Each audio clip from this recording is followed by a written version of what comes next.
Most teams would worry about a third starting quarterback in as many years, but this is Oklahoma, you know. And we all know Jalen Hurts, the Alabama transfer, trying to do one of the few things his Heisman-winning predecessors could not: lead the Sooners to a national championship. Across the field tonight is perhaps the best quarterback you don't know, Houston's D'Eriq King. New Cougars coach Dana Holgorsen knows offense, and in King he inherits a dynamic dual-threat playmaker. It's Houston and Oklahoma in what should be a Sunday night shootout in the Palace on the Prairie. And we'll have a sellout crowd here at Gaylord Family Oklahoma Memorial Stadium as this first full weekend of the college football season continues with Houston and Oklahoma, the first Sunday game ever played in this great venue. Good evening, everybody. Welcome. Sean McDonough along with Todd Blackledge. Delighted to have you with us. We'll be joined shortly by Holly Rowe. One of the big stories of this college football season, particularly in this opening weekend, Jalen Hurts, after 3 seasons at Alabama, the first 2 as a starter, and he went 26-2 as the starter. He has transferred here to Oklahoma. And Todd, he has a very tough act to follow. You think? The 2 guys before him set an incredibly high bar. Baker Mayfield transferred from Texas Tech. Lincoln Riley got a hold of him, turned him into a Heisman Trophy winner and a #1 pick in the draft. Then Kyler Murray came from Texas A&M. Same school, same results. Heisman Trophy, #1 pick. Jalen Hurts now, the 3rd quarterback transfer in a row to start for the Sooners. He's different. He's not as pure of a thrower as those first 2 guys, but a much more powerful runner. And I'm fascinated to see what Lincoln Riley does with him in his offense. I don't think it'll be plug and play. I think he'll tweak it a little bit to utilize Jalen Hurts' skill set as a runner. Of course, the goal, the national championship, something Mayfield and Murray were not able to accomplish. Really not their fault or the fault of the Sooner offense the last couple of years. They were terrific. It's the defense that was dreadful. And with that in mind, a coaching change made by Lincoln Riley. He's brought in the bright young defensive coordinator from Ohio State, 39-year-old Alex Grinch. They'll play an attacking style defense tonight. And job 1 in his debut, and for the Sooner defense as well, dealing with D'Eriq King. The Cougars have a dual threat of their own. Very talented senior, responsible for 50 touchdowns last season. That's an American Conference record. The Nissan pregame rush is next, after this message and a word from our ABC stations.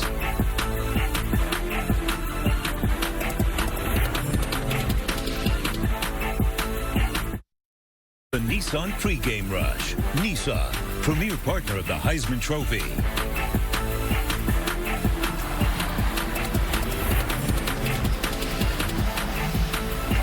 Tonight's game in Norman marks the start of a new era for Houston football.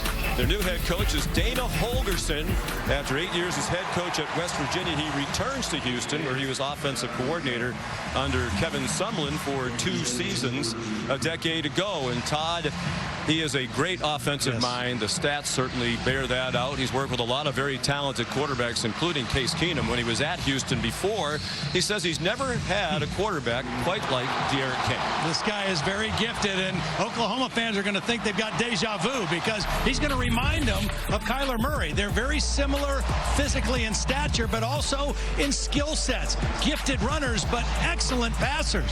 Both D'Eriq King and Kyler Murray had the ability to make every throw on the football field, and they're very elusive, dangerous runners. And as you look at what these 2 guys did through 10 games last year, almost identical stats between D'Eriq King and the Heisman Trophy winner Kyler Murray before D'Eriq King was injured for the rest of the year.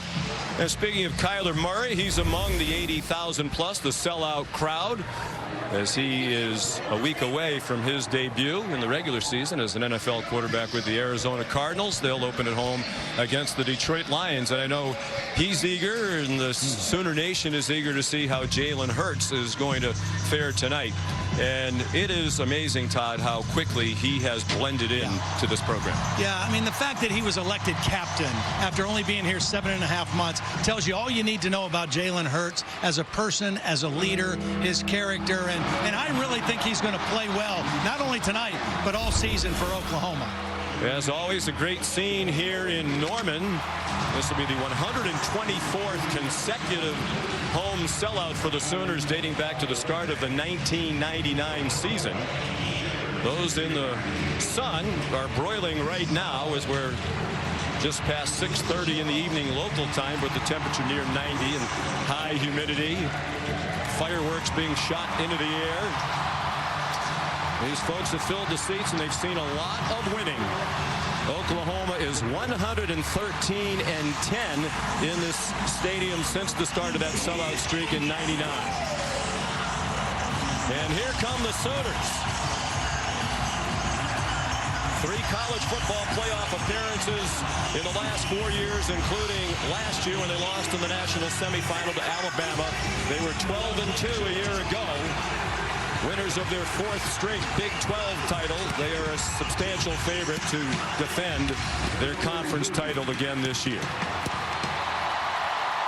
This has been the Nissan pregame rush. Kickoff from Norman is next, and now a look inside Nissan's Heisman House.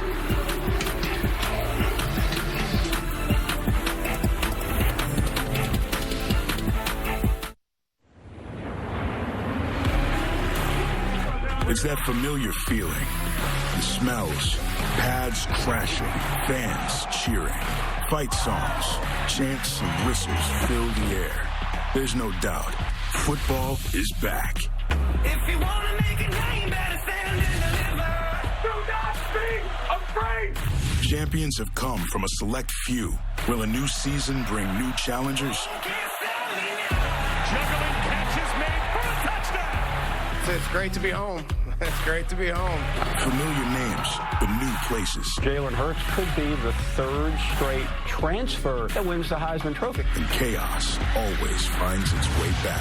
Nick throws it downfield. Touchdown, Williams! And the legend is born.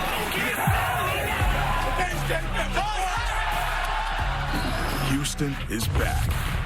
Oklahoma is back. Football is back.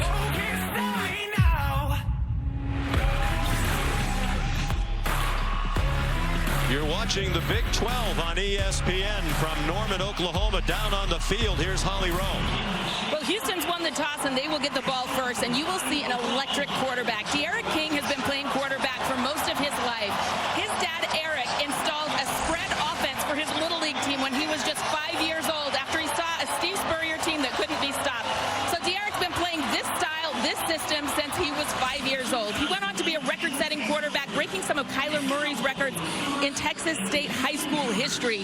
He even beat Jalen Hurts when their teams played in high school 71-21. He is an electric quarterback, and the defensive coordinator for Oklahoma, Alex Grinch, has said he's not just an athlete playing quarterback, he is a talented quarterback who is also athletic. He said, we're actually going to have to put in play the Johnny Manziel rule. The first time he does anything abnormal in the pocket, you've got to bring him down and contain him. Can't wait to watch this electric young man who's been doing this since he was 5 start for Houston tonight. He is a difference maker, and he'll need to have a big night for Houston. The Cougars more than a 3-touchdown underdog. They will have the ball first. And a big change at Oklahoma after the last 3 years with Austin Seibert handling punting, place kicking, and kickoffs. It's Gabe Burkich, a redshirt freshman, with a short kickoff down to Jeremy Singleton, who tried to cross the field, and that wasn't a good idea. The Sooners special teams drop him at the 17-yard line. So here comes De'Aaron King, his 23rd career start at quarterback. Last year responsible for 27.5 points per game. That's 36 passing touchdowns, 14 rushing touchdowns, and a 2-point conversion. And that was the highest such average per game in the country. Missed the last couple of games due to a meniscus tear. He said he's fully healthy in that right knee and ready to go. Senior from Manville, Texas, just outside Houston. They open with Kyle Porter, the transfer from Texas at running back, and an errant throw. They tried to go to the quick hitter to Marquez Stevenson, one of the best wide receivers in the country, and Todd Houston thinks it has one of the best receiver groups in the country. Well, they're very talented. They've got speed, they've got some length, and that guy Stevenson is their go-to guy. He's the guy with the game-breaking ability. They say with the same formation, Porter, who now shifts, and the 3 receivers to the right. A quick pop again, and Collard Kenneth Murray dumped Stevenson at the 20-yard line.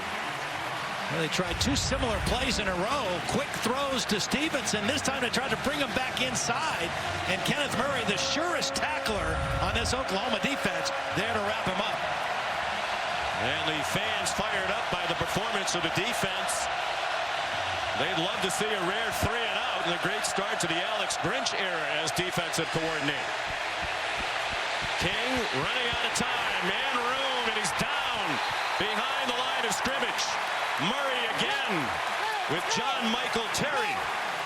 Excellent job by John Michael Terry, just playing with discipline.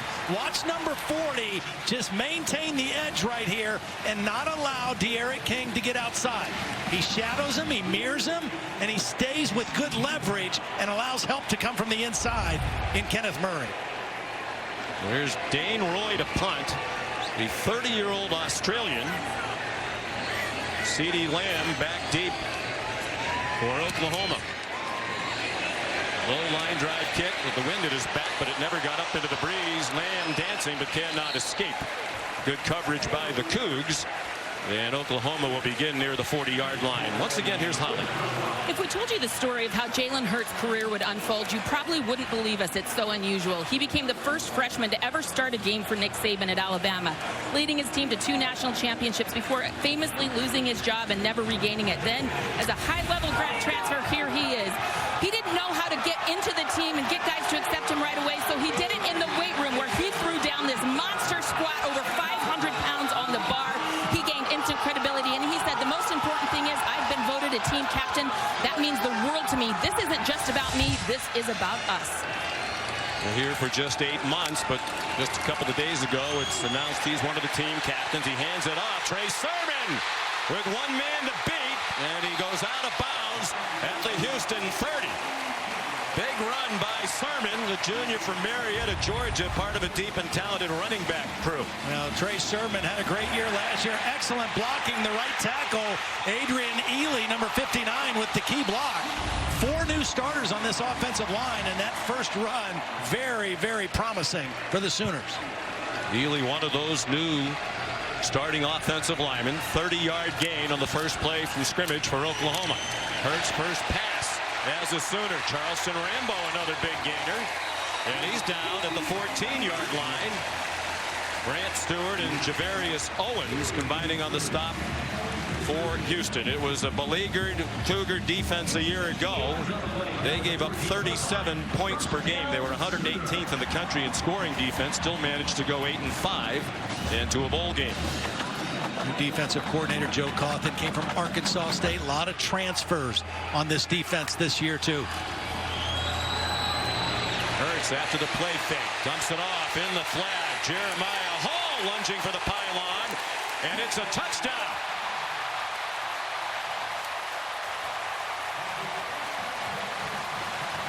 Well, Jalen Hurts picks up right where Mayfield and Murray left off. An efficient and quick scoring drive. And 2 throws on that drive for Jalen Hurts, both of them right around the line of scrimmage. Get the ball to playmakers and let them do the rest. Excellent effort by Hall, reaching that ball to the pylon for the touchdown. View from one of the officials' hats. We also have pylon camera. Lots of bells and whistles in this rare college football edition of Sunday Night Football. American Conference officials on the field, led by the referee Mike Roach. Big 12 in the replay booth, and they're waiting for confirmation of the touchdown from David Ames. Probably checking to make sure he didn't step out of bounds. I think the reach to the pylon was clean. It was just a matter of whether he stepped out of bounds before the reach. Javarius Owens, one of those newcomers. They just signed him out of Northeastern Oklahoma Junior College not long ago. They like his talent. He couldn't prevent a 14-yard touchdown. That has been confirmed. Officially 61-yard drive in 3 plays, and Callum Sutherland, the new field goal kicker, adds the extra point for Lincoln Riley. The offense continues to roll right along in Norman, and the Sooners off to a quick 7-0 lead.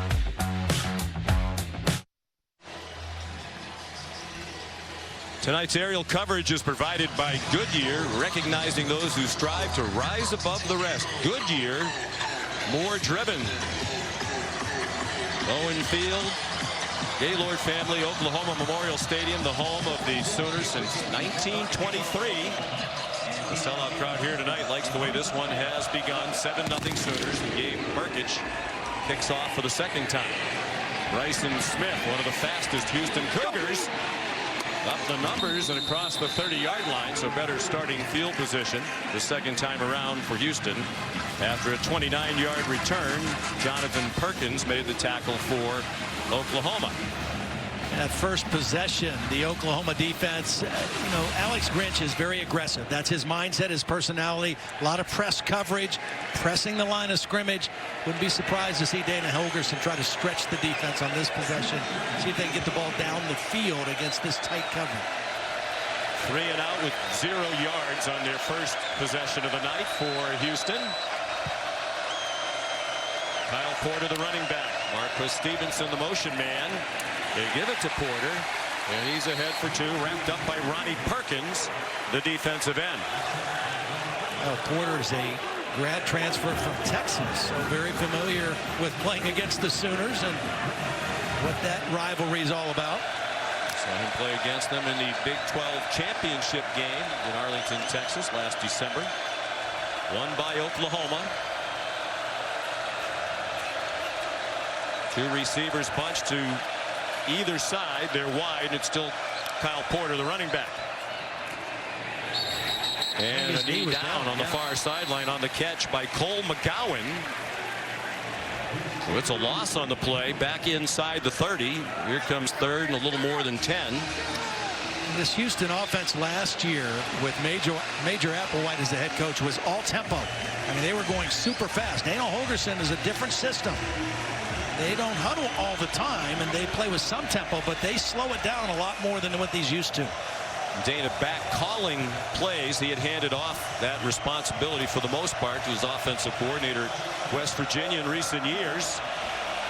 Play clock down to 7. 3rd down, a little more than 10. And movement on the left end of the offensive line. That is also a concern for Houston. Here's Michael Roach.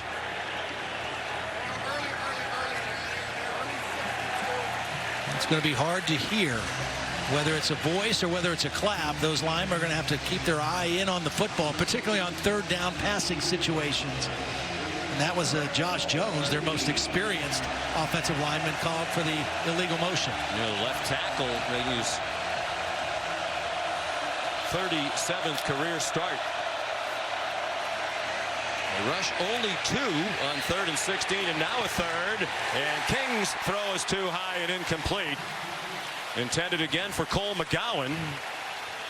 On both possessions, on 3rd down, they were able to force De'Aaron King out of the pocket and then play with discipline, not only on their rush, but on their downfield coverage. And that's excellent discipline. I'm impressed in 2 possessions with that Oklahoma defense. And here's Roy to punt again after a 3 and out. And CeeDee Lamb back deep. Dana Holgorsen told us the other day, I've always wanted an Australian punter. Roy's his first. I said, why is that? He said, well, they do a great job of flipping the field, directional kicking to help your coverage. Roy's a big guy, 6'7", former ice cream salesman in Australia, and that is a bomb that lands inside the 15. CeeDee Lamb trying to pick up some blocks. CeeDee Lamb across the 25 and out of bounds, far sideline. They'll mark him all the way to the 34. So a 69-yard punt and a 27-yard return. I mentioned Royce from Australia. He won a kicking competition in 2016 for the finals of the Australian Football League. He said that was like their version of the Super Bowl. He kicked it 79 yards, 73 meters. There were some prizes that came with it. He got put in the Pro Kick Academy down there, which has sent a lot of punters to the United States. He got a trip to the United States as a part of it, where he met Ray Guy, who gave him some tips. Great guy to get tips from about American punting. And Tom Herman, then the coach at Houston, was in dire need of the punter. He called over to Australia, said, send me the best guy you have. And they sent Roy. They said he's a little rough, but he'll be great, and he has been. Jalen Hurts runs out of bounds with a 10-yard gain. There is a flag back along the line of scrimmage. I think it's going to be illegal hands to the face on Houston. Personal foul. Illegal use of hands to the face. Personal foul. Legal use of hands to the face. Defense, number 31. A penalty to be added to the end of the run. 15 yards, automatic first down. Number 27 may remain in the game. His helmet came off as a result of the foul. Yeah, Jeremiah Hall, watch the left halfback, number 27. He's blocking on this quarterback run, and there's the penalty. Pushes his helmet off. And as you heard the referee say, because it was on a penalty, he can stay in the game. But this is Jalen Hurts running in between the tackles. He's 220 pounds, and you're not going to bring him down with arm tackles. Penalty against Parrish, sophomore. Defensive end, the new coordinator, Joe Cawthon, legs him, says he's scrappy, plays with great effort. Hurts, wise decision to keep the ball. Another big chunk play for Oklahoma as he goes down near the first down at the 30-yard line. You know what? That was something I've not seen Jalen Hurts do much. He got everything he could get out of that play, and I think he went down on purpose once he knew he had the first down. Of course, we saw Kyler Murray do that in this offense a lot last year. Ran for over 1,000 yards, but we always saw him running out of bounds or sliding, not taking extra hits. Jalen Hurts took a little page out of that guy's book. It is a first down, 1st and 10. Hurts escapes the rush, and he gets chopped down near the line of scrimmage by Demarion Williams, another newcomer out of Highland Community College. Offense number 59. 10-yard penalty, first down. Adrian Ely, the right tackle. And Todd, Oklahoma won the Joe Moore Award for the best offensive line last year, and hard to argue. Yeah. They had 4 players drafted in the first 4 rounds of the NFL draft this year. At the end of the season, that starting 5 had combined for 156 starts. The starters tonight, 12 combined starts, and they all belong to the center, the sophomore Creed Humphrey, who is an outstanding player. Yeah, well, he's a great anchor to have, and these guys have been highly recruited. It's just their time to step up. CeeDee Lamb slips down. He told us his #1 goal to improve this year was run after the catch, get more after the catch. He tackled himself near the 40. They're the offensive linemen that we mentioned.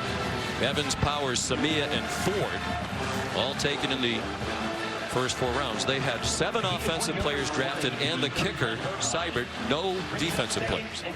And that's the area that needs to be shored up by Lincoln Riley and now Alex Grinch as new defensive coordinator. They've got to even out the talent pool on that side of the ball.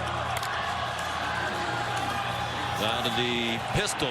Hurts pressured from behind, showing his elusiveness, and he weaved down to the 32-yard line. Gain of 7. Pretty good coverage downfield right now for Houston. That first possession, the passing plays for Jalen Hurts were short. They were quick, easy reads. He's trying to read down the field a little bit more, and Houston has shown some disciplined coverage in the back end and enough pressure to put him on the move. Big third down play right here for the Houston defense.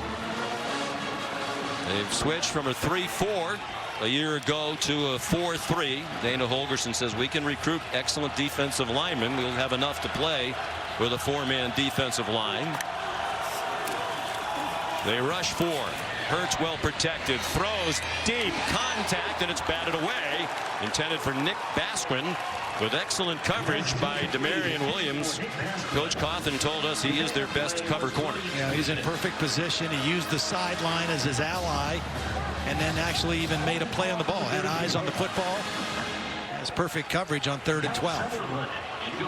Here's the first field goal attempt since 2014 by somebody other than Austin Seibert, at least as the primary field goal kicker. Here's Callum Sutherland. Will get the first crack at it from 49 yards and into a bit of a breeze. They return the snapper Casey Kelleher and the holder Connor McGinnis, and that kick is wide right. He was a little inconsistent in pregame when I was down the field watching him. Maybe he was nervous because Todd Blackledge was hovering nearby. So that's a win for the Houston defense, and it's still 7-0 Sooners.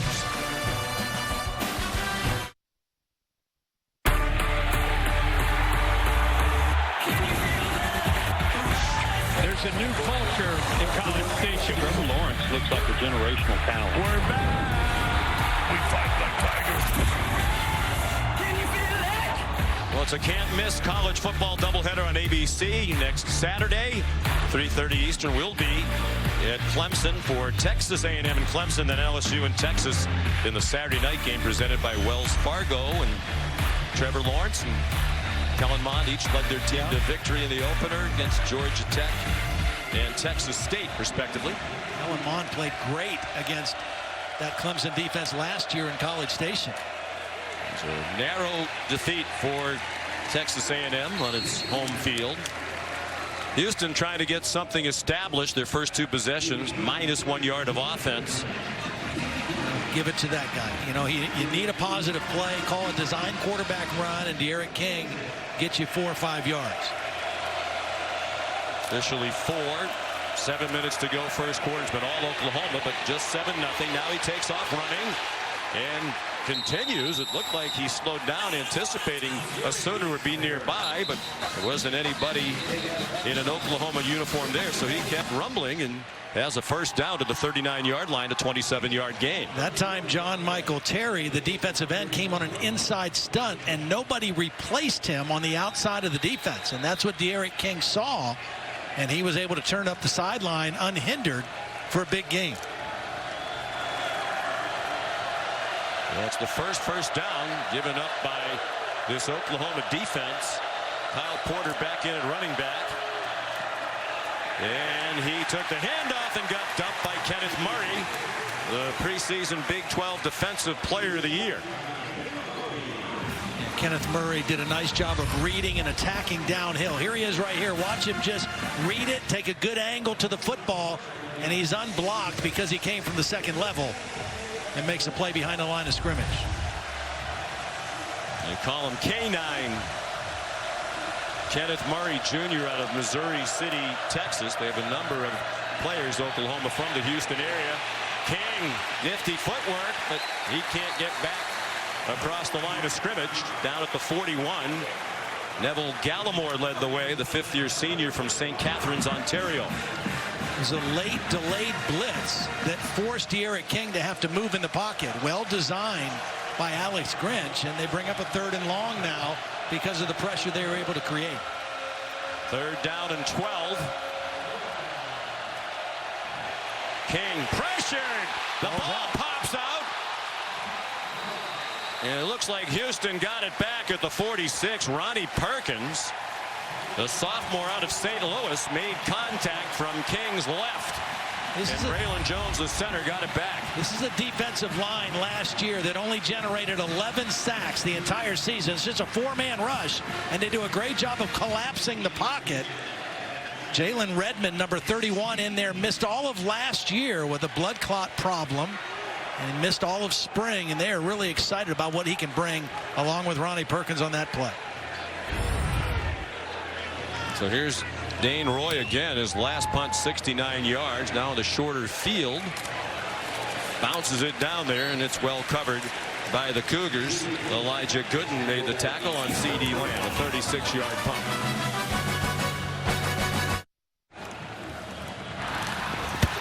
Again this season, for every field goal and extra point made by participating universities, Allstate will make a contribution to the university's general scholarship fund. Thank you, Allstate. It cost Allstate a lot of money in recent years. Austin Seibert, 4 years as the punter and place kicker here, 3 years as their kickoff man. All-time scoring leader in Oklahoma and in Big 12 history. And we talked to Lincoln Riley yesterday. You have some concerns without Seibert. He said, yeah, he was terrific, but kind of excited about the newcomers too. There's Jalen Hurts, the late pitch to Trey Sermon. And he's swung down by Grant Stewart, but it's a 13-yard gain. And Todd, Coach Riley made the point about Seibert because he did everything. It was hard to practice sometimes. He was so tired because they kick off a lot. They kick a ton of extra points. That sometimes you couldn't practice your teams as much as you'd like to with him involved in it. Yeah, probably had to have a pitch count on their kicker. Yeah, which is highly unusual, but he was so talented, you don't want him to be not at 100% on game day. In yardage in big chunks for Oklahoma. They're averaging 11 yards per play. Here's Trey Sermon. Nice cut. And that's 11 or 12 more. He got belted, but got the first down across the 35-yard line.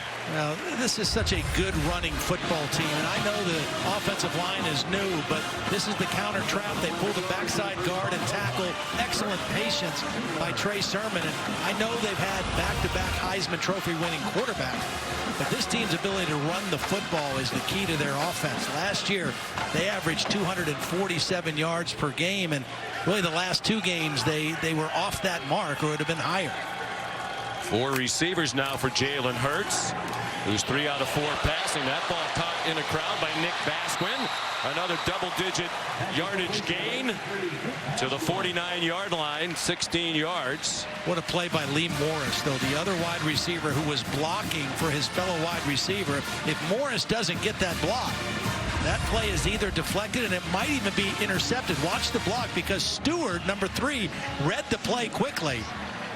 But Lee Morris did an excellent job of getting his block. Baskin's a 5th-year senior. He's already graduated with a degree in management. He's battled injuries. He's actually officially in his 6th year, granted an extra year by the NCAA. Hurts, deep drop, fires over the middle, caught. Another first down. Jeremiah Hall, who has scored the only touchdown in this game, good for a 12-yard gain. That was excellent work by Jalen Hurts. They went play action to try to get a chunk play down the field, but CeeDee Lamb was covered. He was not open. That was the primary look. And Jalen Hurts did a nice job finding a secondary receiver and hitting him over the middle for another first down. 5 out of 6 for 56 and a touchdown. A recurring problem from a year ago for the Houston defense, giving up a bunch of plays of more than 10 yards. They win that down. Chase Sermon spun down by David Anini with help from Alexander Duke. Last year, the Houston defense gave up 224 plays of 10 yards or more. Only 2 teams gave up more yards, more plays of 10 yards or more: Oklahoma and UConn. Yeah, that's not company you want to be in. No. First negative yardage play tonight for Oklahoma. Still averaging more than 10 yards per play. Jalen Hurts, lots of time provided. Good throw. A.D. Miller the catch. Another first down at the Houston 28. 15 more for the Sooners. And another good job by Lee Morris. Watch number 84 pick up the corner blitz, and that's going to allow Jalen Hurts a little more time to leave the pocket and then throw on the run. Beautiful throw for the first down. Well, he wasn't the starter at Alabama last year, but I know you believe he improved as a thrower during that year where he backed up Tua Tagovailoa. He throws wide open. Another first down. Braden Willis, listed as a fullback, tight end, H-back type, sophomore out of Arlington, Texas, just his 2nd career catch. Well, he fooled the Houston defense. He blocked for a 2 count on that play and then released late into the middle, and nobody picked him up. But going back to your point, Sean, I really think when he made the decision to stay as a backup and be coached by Dan Enos, the quarterback coach, and Mike Loxley, the offensive coordinator, I thought Jalen Hurts as a quarterback developed, and his stats coming off the bench were much better than his first 2 years. Interesting play here, pulling lineman. Hurts started one way, then came back to follow the pullers. And it's a first down at the 1-yard line. 1st and goal for Oklahoma, trying to add to a 7-0 lead. Yeah, this is a quarterback counter. Beautiful red zone play. You pull the guard and the tackle, and you have a lead back as well. That's 3 blockers out in front of a guy in Jalen Hurts, who when he starts to tuck the ball and run, he becomes like a running back. He doesn't run like a quarterback. He runs like a running back, particularly in the red zone. Well, he's going to go under center. They go to an I formation. And he calls the timeout with 17 seconds to go in the opening quarter.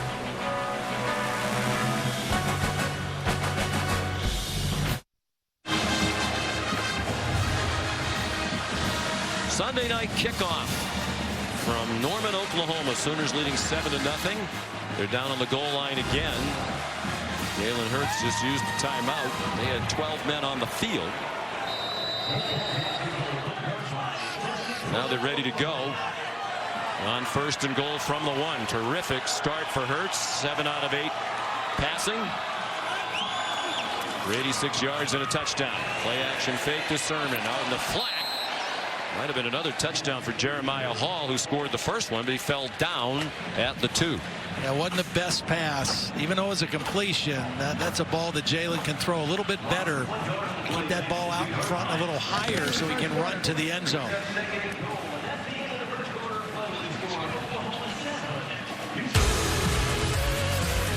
ESPN's presentation of college football on ABC will return after this message and a word from our ABC stations.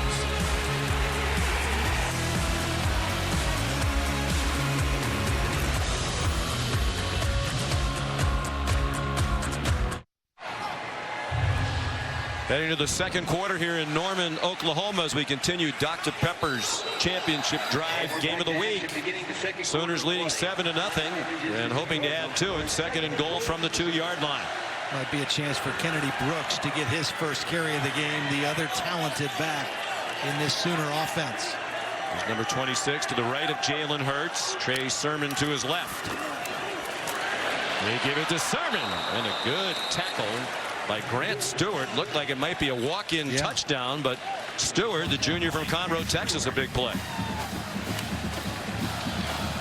You want to tackle guys high in this part of the field like that so you don't allow them to fall forward into the end zone and break the plane. That was an excellent tackle by Grant Stewart.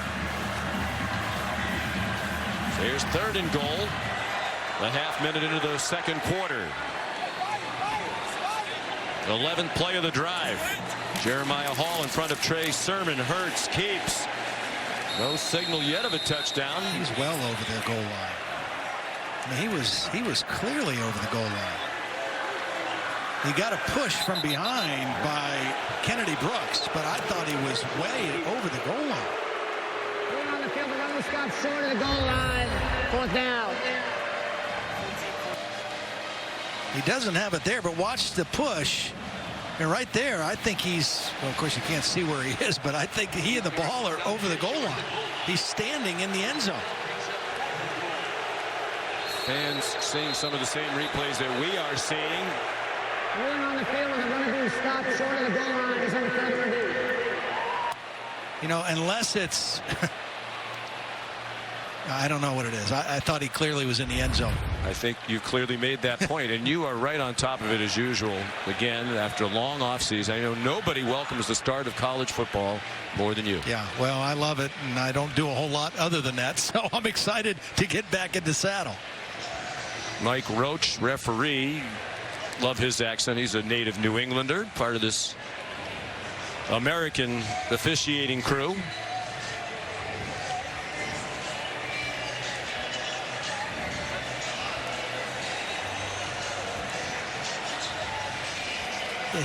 Yeah, he's standing in the end zone. That's a touchdown. I mean, the ball is all the way in the end zone. After further review, number 1 had possession of the ball beyond the goal line. Therefore, it is a touchdown. His first as an Oklahoma Sooner.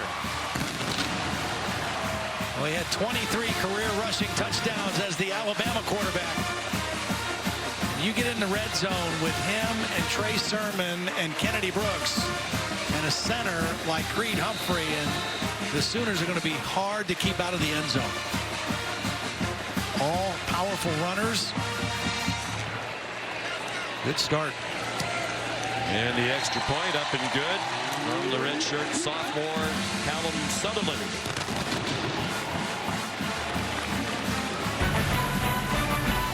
tomorrow. There's still more on this first full weekend of the college football season. Cap off your Labor Day with an appealing matchup. Number 9 Notre Dame off the trip to the college football playoff a year ago at Louisville.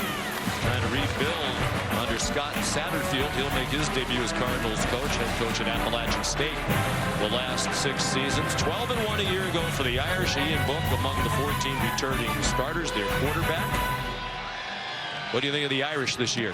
I think they're going to be good again. You know, I don't know if they're playoff caliber, but I'll tell you what, they've got some talent. And we saw Ian Book a couple times last year, and I think he's a really good quarterback. He was the right guy for them last year when Brian Kelly made the switch. He's a year older at this point. The only loss was in the national semifinal when Notre Dame went down to Clemson. There's Gabe Burkich kicking off again with the breeze at his back this time, and Bryson Smith will take a knee about 3 yards deep. Let's go to Holly. I'm down here in the end zone. Kyler Murray was just celebrated here on the field. He's taking pictures with fans. How are you? We don't know. It's somewhere in the stadium. But how are you? Hi. That's good. I'm good. How are you? I'm so great. Okay, so the big news is you've debuted the Nissan Heisman Trophy commercials. How do you think you did in those commercials? I thought I did really well. Your acting was on point? I felt like it was. I mean, I think I looked good on the TV, but, you know, I need more practice. Let's put it that way. Okay, we'll give you some more practice. You know, speaking of practice, Jalen Hurts getting his first start. You were just in this position yourself a year ago. What are some of the feelings that are kind of coming up in you that you're like, oh my gosh, I remember what that was like?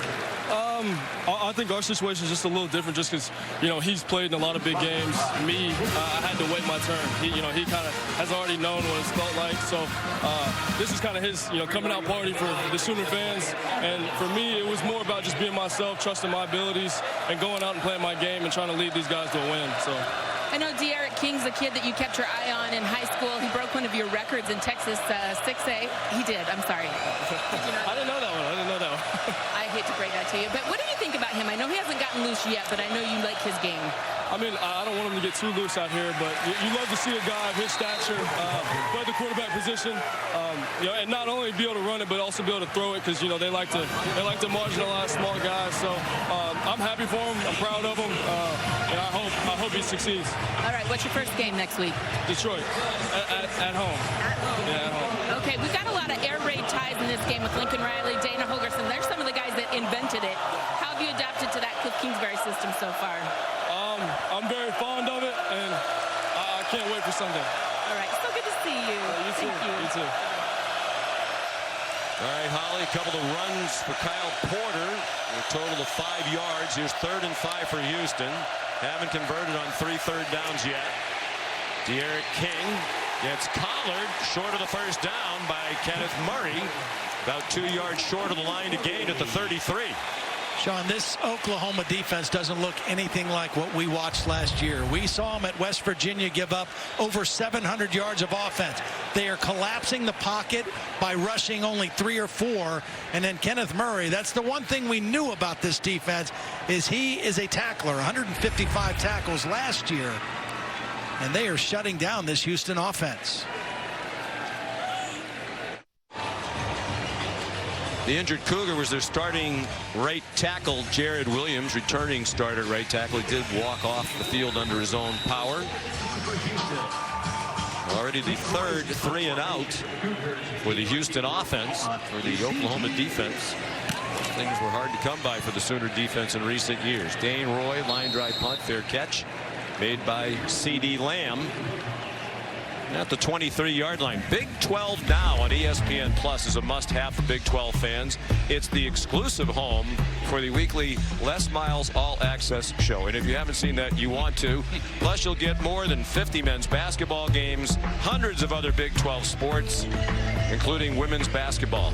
I think they mean games in other sports. Are there hundreds of sports in the Big 12? I don't think so.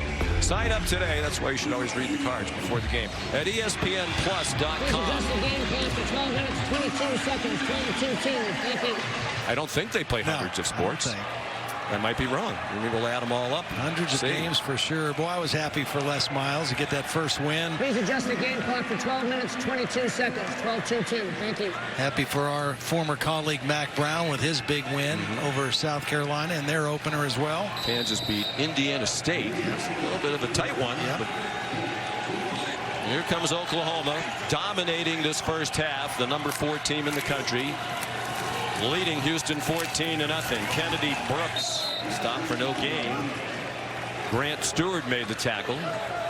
I mean, I think if you polled Sooner fans, Todd, what has made you happier right now? How seamlessly Jalen Hurts has blended in, or the play of the defense? Yeah. I'd say the play of the defense. Yeah, I think that's a bigger plus, because let's face it, Sean, the Oklahoma's offense the last 2 years has been good enough to win a national championship if their defense wasn't as bad as it was. I mean, they couldn't get beyond the semifinals because of their defense. They gave up 99 combined points in losses to Georgia and Alabama, their last 2 playoff appearances.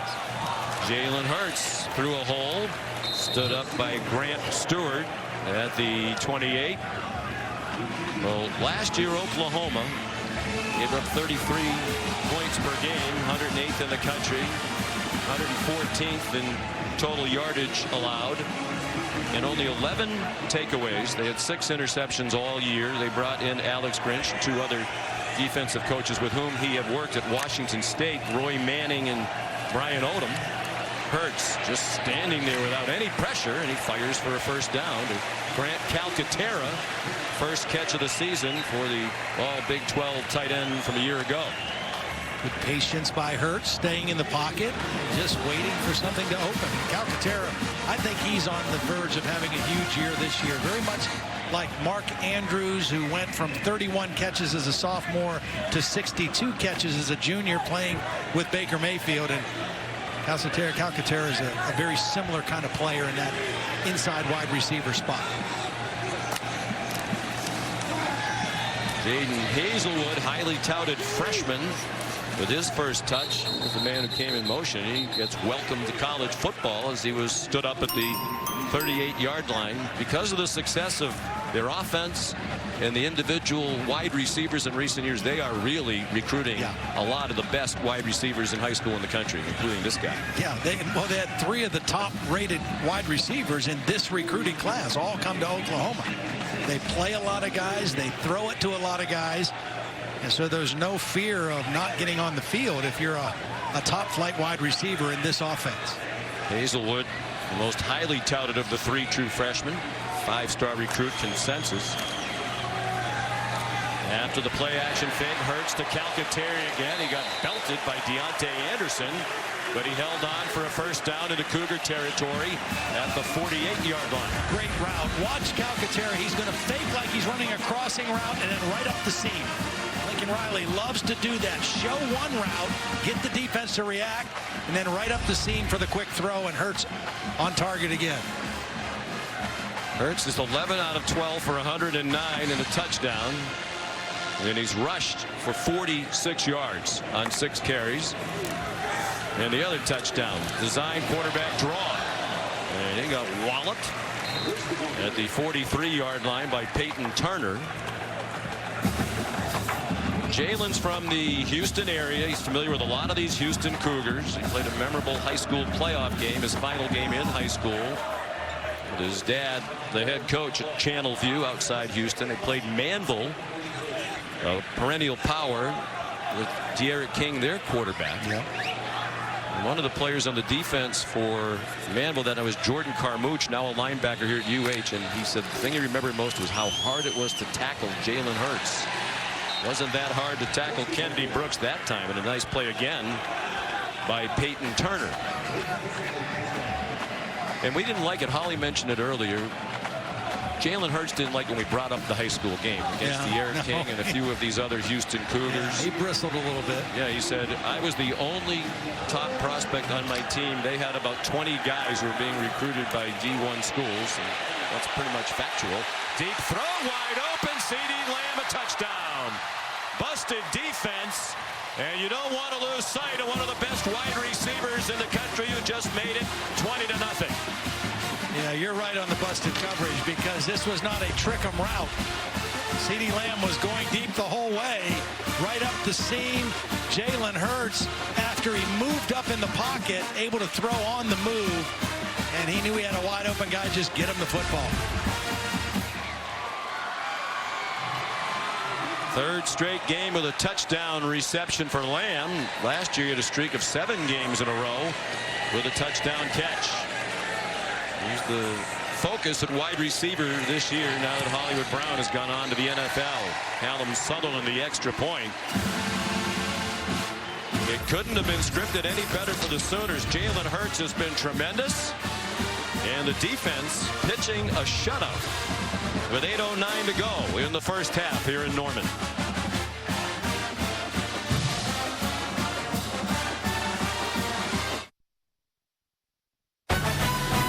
ABC's Primetime College Football is brought to you by Pacific Life. 150 years strong. Protection and retirement solutions for your future. Hollywood Browns here. I think a lot of these fans, maybe Kyler Murray and the Arizona Cardinals, the Baltimore Ravens fans, would like to see these guys, back home around their NFL teams, getting ready for their opener. 1 week from today, right? Yeah. They're here to support their old school, the Oklahoma Sooners, who now lead 21-0 as Gabe Burkich kicks off again. Jeremy Singleton shoved out of bounds. Taken down well across the boundary. No flag. Here's Holly.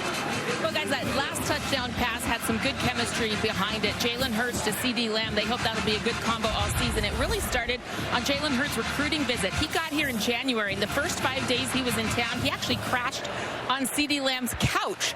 They became good friends. They've had a good chemistry. And Lincoln Riley said one of the things he's really been working with Jalen Hurts on is to kind of take some of the robot out of him. He's had so many different coordinators, 6 different coordinators or offensive coaches in his college career, and he wants him to quit thinking, just be instinctive, and I think we saw that on that last play. Absolutely, Ollie. His move in the pocket and throwing on the run, that was an instinctive play. Nothing robotic about that. Play action pass. De'Aaron King pressured and throws incomplete. Intended for Cole McGowan. That was the 15th play run on offense by Houston. Meanwhile, Oklahoma has 16 first downs. New quarterback, 4 new offensive linemen. So far, no problem for the Sooner offense. The machine just keeps on humming. Lincoln Riley, just a tremendous play caller and teacher. Bill Beatonbow, the offensive line coach, one of the best in college football. They don't look like they've missed a beat. King 2 out of 5 passing for 0 yards. Checks it down to Kyle Porter. He weaves close to a first down. Kenneth Murray, another tackle. He has demonstrated outstanding speed at 6'2", 243. When I was at Oklahoma's practice the other day, it was called a walkthrough, but when I watched the defense, it was a run through. Very fast pace, rep after rep after rep. They ran 178 plays in this practice, and it was fast paced, and I didn't see them make any mistakes. They were on point, in sync, and where they were supposed to be, and that's the way they look tonight in a live game situation. Can Houston convert on 3rd down for the first time tonight? Confusion. King makes something out of nothing, makes a lot out of nothing, and dives down at the 39-yard line of Oklahoma. They'll spot him back at the 40. Oklahoma has had consistent pressure on the pocket. Kenneth Murray's unblocked. 2 guys unblocked, and you see the elusiveness of De'Aaron King. And then he didn't do that last year very often, get down. When Dana Holgorsen got there, he had a 40-play tape of Kyler Murray because he said this guy was the best in college football at protecting himself after he ran the football. All 40 plays were just Murray running out of bounds or avoiding a tackle or sidestepping a rush. And King got the message. Marcus Stripling, the freshman, number 33 for Oklahoma, who they think is going to be a star, whiffed in the backfield to allow King to get free. Timeout of the half. Timeout, 6.5 to go till halftime. A rough start for Dana Holgorsen back at UH. Sean McDonough, Todd Blackledge, Holly Roback in Norman, Oklahoma. The 4th-ranked Sooners leading Houston 21-0. The Cougars just picked up their second first down of the game and have it 1st and 10 from their own 40 with De'Aaron King waiting for the snap. Kyle Porter, the running back. They come after him with pressure. And King fired. First catch of the night. Marquez Stevenson showing his speed. He got blasted at the 40 by Delarian Turner-Yell, the new starting safety for Oklahoma. A gain of 19. Now Houston now going to go with a little bit of tempo. That was a beautiful route by Stevenson. He did the same thing we saw Calcaterra do for Oklahoma. Showed crossing route and then went back outside and created separation. And you got to get him involved if you're Houston. I mean, he's one of your playmakers. His second catch of the night for 23 yards. They've targeted him 3 times. They moved the front. De'Aaron King said that's one of the things he did expect from this new Oklahoma defense. He takes off running. De'Aaron King inside the 20 and wrestled down at the 18-yard line. 22 on the ground for the senior quarterback. This is a nice design. Look, he shows like he's running left. It's a quarterback run all the way. The left tackle Josh Jones does a nice job pulling out in front of the play. And now Houston in the red zone. Looked like Oklahoma might have been offside as they were going to bring pressure again. Mike Roach, the referee. Best drive of the night for Houston by far. Ball start. Offense number 5. The 5-yard penalty. First down. Did you get that? Do you want me to translate? False start. Number 5. Number 5. NUMBA. No, that's not the kind of penalty you have. You finally got something going. You got some momentum. You're in the red zone. And you set yourself back 5 yards against this Oklahoma defense that has played extremely well here in the first half. So now if you're De'Aaron King, you want to get part of this yardage back. Get yourself right back in that good area in the red zone. More pressure brought by Coach Grinch. The check down to Kyle Porter. Nice move in the open field. And he's into the end zone for a Houston touchdown. Trey Brown missed the tackle. And Porter did the rest. Yep, Trey Brown is out there one-on-one. And, you know, teams in college football, they stop tackling about a week and a half before the season starts. No more live tackling. You just trust the foundation and the techniques. And Trey Brown got left behind by Kyle Porter. And a really nice job by De'Aaron King finding an outlet receiver under pressure. Porter played in 27 games at Texas. Transferred in to Houston this season. Has his first touchdown as a Cougar and their first touchdown of the season and of the Dana Holgerson era. The extra point good by Dalton Witherspoon. 23 yards on the score for Houston. It's 21-7.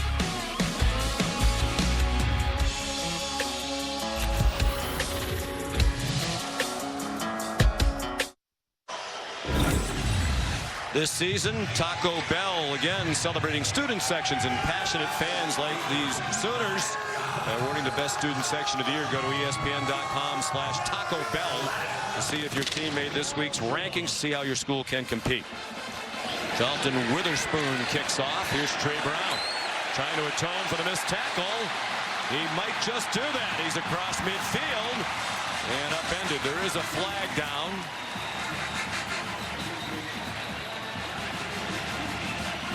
Garrison Vaughn made the tackle for Houston. Might have saved a touchdown. During the return, illegal block in the back, receiving team number 87. After this is field goal, first down.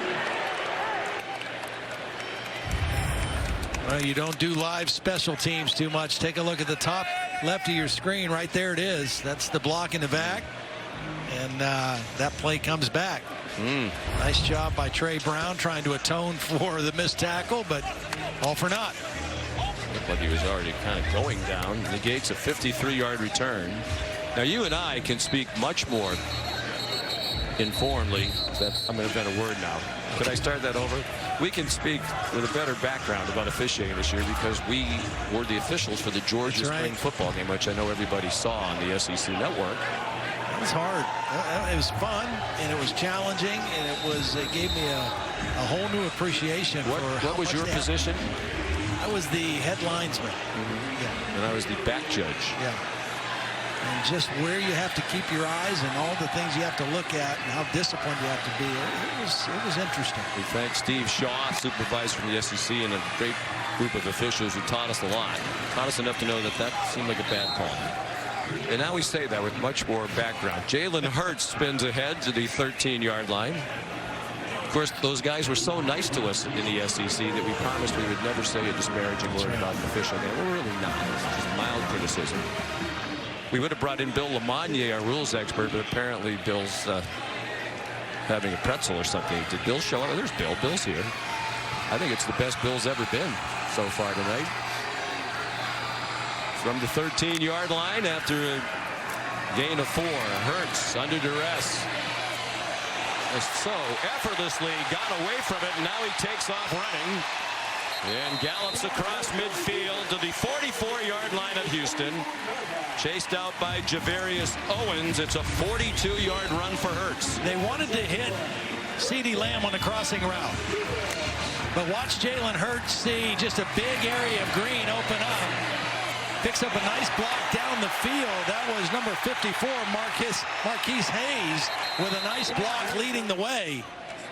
The reason Marquise Hayes was down the field blocking is because that is a screen pass with a crossing route going behind the line of scrimmage. Oklahoma loves that play, but Jalen Hurts turned it into a quarterback run. He has played just about a perfect first half. 12 out of 13 passing for 154 and 2 touchdowns. And he's coming up on 100 yards rushing. Donovan Newton made the tackle on Trey Sermon. Newton, a sophomore, didn't play very much at all last year, but he won the starting middle linebacker job in camp. There are the numbers.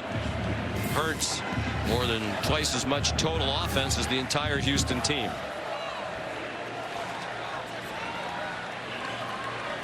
And not in a big hurry here, with plenty of time left.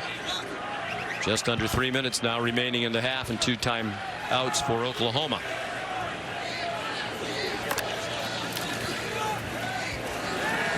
Ooh, little flea flicker, and Hurts, one of the rare deep balls tonight. CeeDee Lamb with some contact in the end zone with Demarion Williams. No flag, and it's an incomplete pass. Well, Jalen Hurts threw this ball on the wrong side of CeeDee Lamb. CeeDee Lamb was expecting this to go over his left shoulder. A little trickery in the backfield, great protection, but that ball needs to be thrown more to the middle of the field. Because it was thrown back over the other shoulder, it enabled Demarion Williams to make a play or be in the way. There was no safety help to the middle, and Jalen Hurts just threw that over the wrong shoulder. Was a very experienced back judge. I think that should have been pass interference. Hurts takes off running, and he has a first down. Powerful run, and the ball came out.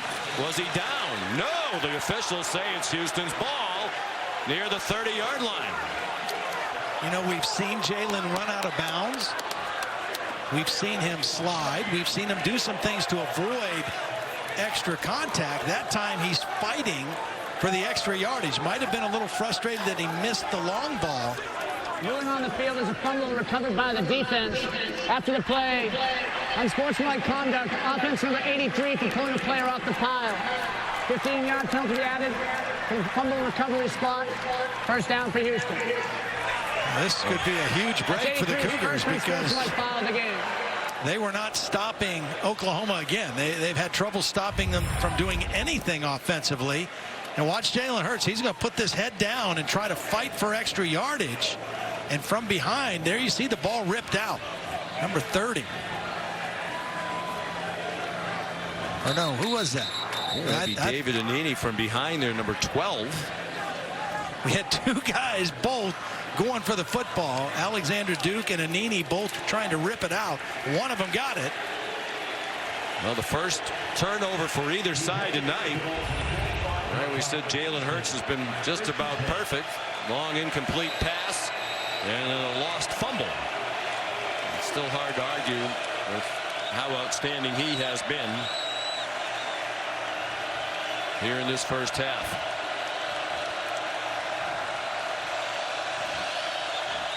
It's 18 straight games now with a takeaway for Houston. Out wide it goes. Jeremy Singleton on the completion from De'Aaron King. So 2:24 to go. Houston at midfield. If they could get a touchdown here, Todd, for as much as they've been dominated in this first half, they have to feel really good. They got a good play from their defense. They've got 2 timeouts, and they got a veteran quarterback running the show here with the ball at midfield. So I think they're trying to adjust to the late shifts. Oklahoma is showing some line stunts and shifting. And Dana Holgorsen trying to counter that with later snap counts. Now Porter's seen the bulk of the action at running back. Here's a little screen. Marquez Stevenson with some running room. And he goes out of bounds near the 20-yard line. They'll mark it at the 20. Boy, this is a 30-yard gain. Beautiful design. They had a screen both ways, and they faked the screen to the left and came back to the wide receiver screen to Stevenson on the right, and it really fooled the Oklahoma defense. Good play call by Dana Holgorsen and excellent execution by the Cougar offense. Holgorsen, 48-year-old Iowa native, very familiar with a lot of the coaches on Lincoln Riley's staff. He and Lincoln Riley were together for several years at Texas Tech under Mike Leach. Porter stood up after a gain of 1. They're playing tonight without Patrick Carr, the Cougars' leading rusher from a year ago, returning with more than 800 yards, but undisclosed injury. They think he'll be back in the next week or 2. Sean, this is where you really now wonder about the new culture, the new infusion of enthusiasm for Alex Grinch and the defense. Things are starting to go a little sideways. Are you able to settle back in and get back on the same page as a defense? All 11 guys running to the football, playing together. Lincoln Riley said he wanted Grinch more than anything else to change the culture, change the mentality, and the players say he has. Quarterback draw, King ripped down by Ronnie Perkins, who's had a nice half. Freshman All-American last year with 5 sacks as a true freshman. Big body, athletic kid, did a nice job of wrapping up the tackle. Alex Grinch arrived in January, so we put the whole defense in right away. I figured we'd have 7 months to teach it, so let's put it all in. And he thinks the defense has been learned very well by these Sooner defensive players, and it sure seems like they've learned the lessons with their performance in this half. Half a minute to go. King, a bullet. A little bit too wide for Terry Mark. Pat Fields had the coverage. Yeah, I'm sure De'Aaron King wishes he had that throw back, because that he had a wide open, an open receiver, and he kind of threw this in a hurry, kind of threw it off his back foot. He didn't step into the throw, and it wasn't as accurate as he normally is. There's Dalton Witherspoon, returning field goal kicker for Houston. He's from just down the road, about 15 minutes away in Moore, Oklahoma. The homecoming for the Houston kicker. 34-yarder, up and good. So 26 seconds to go till halftime. Oklahoma now leading 21-10. Remind you, this great weekend of college football action continues with college football primetime tomorrow night. Great capper to your Labor Day. 8 Eastern time, number 9 Notre Dame against Louisville, live on ESPN and also on the ESPN app. Notre Dame off back-to-back double-figure win season, 7-2 in season openers under Brian Kelly. You know, everybody last year after the Clemson game that we did, the semifinal game, everybody's saying, oh, we told you Notre Dame didn't deserve to be, shouldn't have been in the playoffs. And that argument sounded okay until everybody saw what Clemson did to Alabama in the championship game. And then you say, wait a minute, Clemson was really, really good. No one was going to say Alabama didn't belong in the playoff, even though Clemson put it on them in the championship game. To the tune of the worst loss ever by Nick Saban Alabama team. Witherspoon to kick off. And he just bounces it down the middle. Pretty effective squib kick. And the Sooners content to gobble it up. Troy James recovered it at the 27-yard line. You can check out our alternate angle Xfinity Skycam coverage of tonight's game, streaming live on the ESPN app. So does that mean, and I probably should have inquired of this with our outstanding producer Phil Dean and director Scott Johnson, does that mean if you go to the ESPN app, there's a place where you can watch this entire game from Skycam, brought to you by Xfinity? That's correct, yes. You would like that. Analysts tend to like Skycam. I like Skycam. Yeah. Yeah, I do. Can we watch this play from Skycam? I guess not. Well, there it is. There it is. Thank you, Scott Johnson. I think they also don't have play-by-play voice on that channel. Oh, another selling point. There's Trey Sermon out of bounds at the 46-yard line. So Oklahoma with a quality gain might attack now near midfield with 16 seconds to go.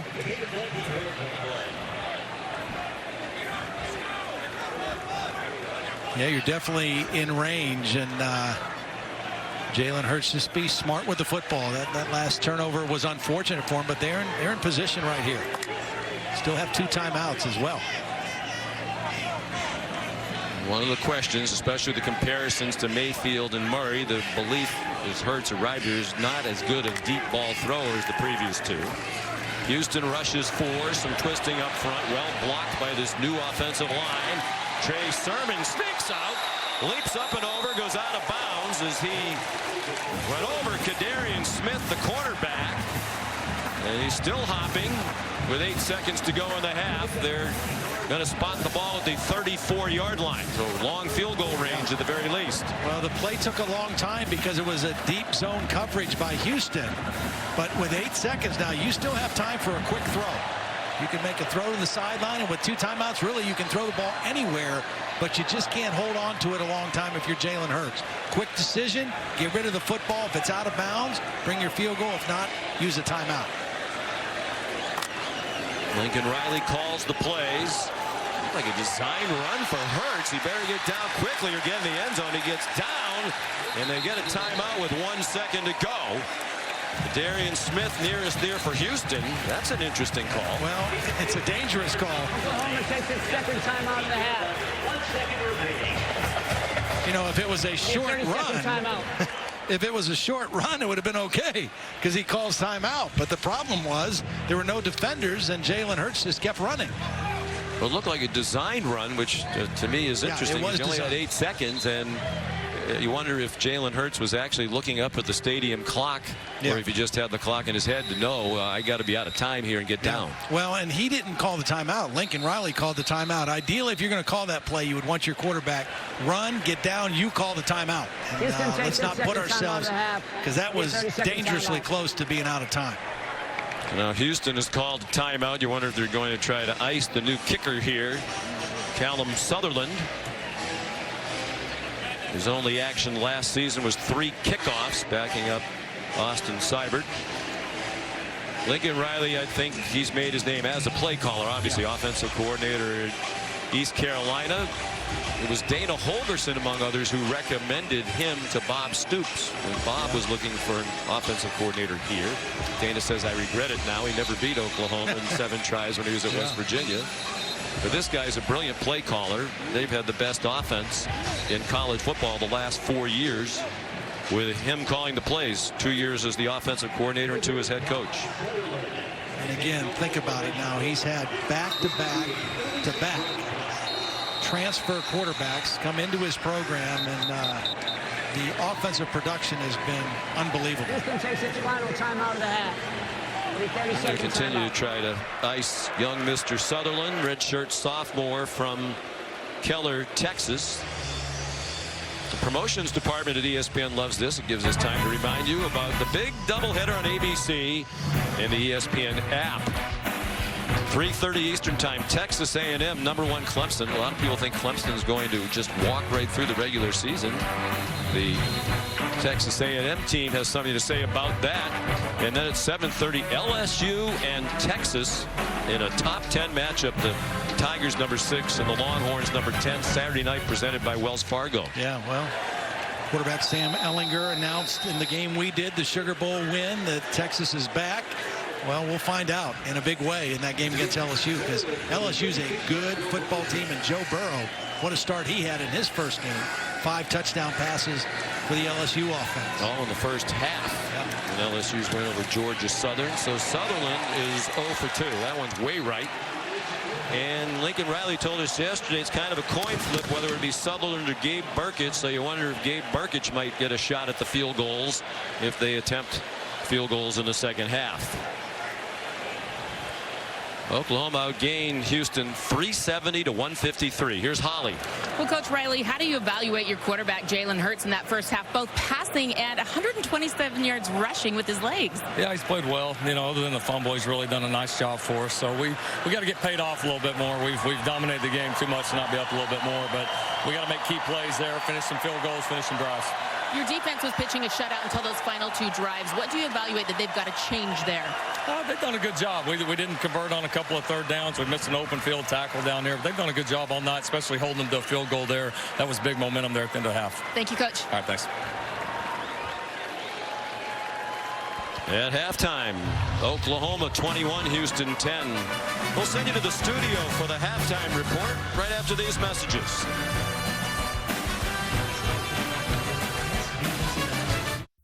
Carson Cunningham, KOCO5 Sports. Welcome back to the Dr. Pepper Championship Drive Game of the Week.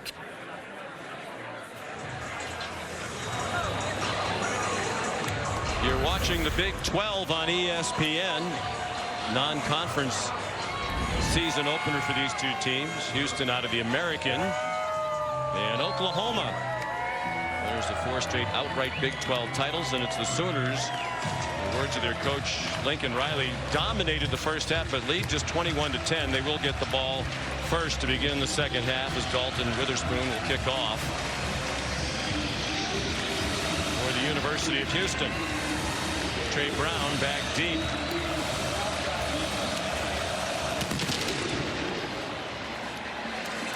Bounce down the field and into the end zone. So let's take a look at tonight's Pacific Life game summary. And Todd Blackledge, Jalen Hurts, the focus, starting the night, and he had a terrific first half. Yeah, I mean, 13 of 15. He threw to 9 different receivers. He ran for over 125 yards.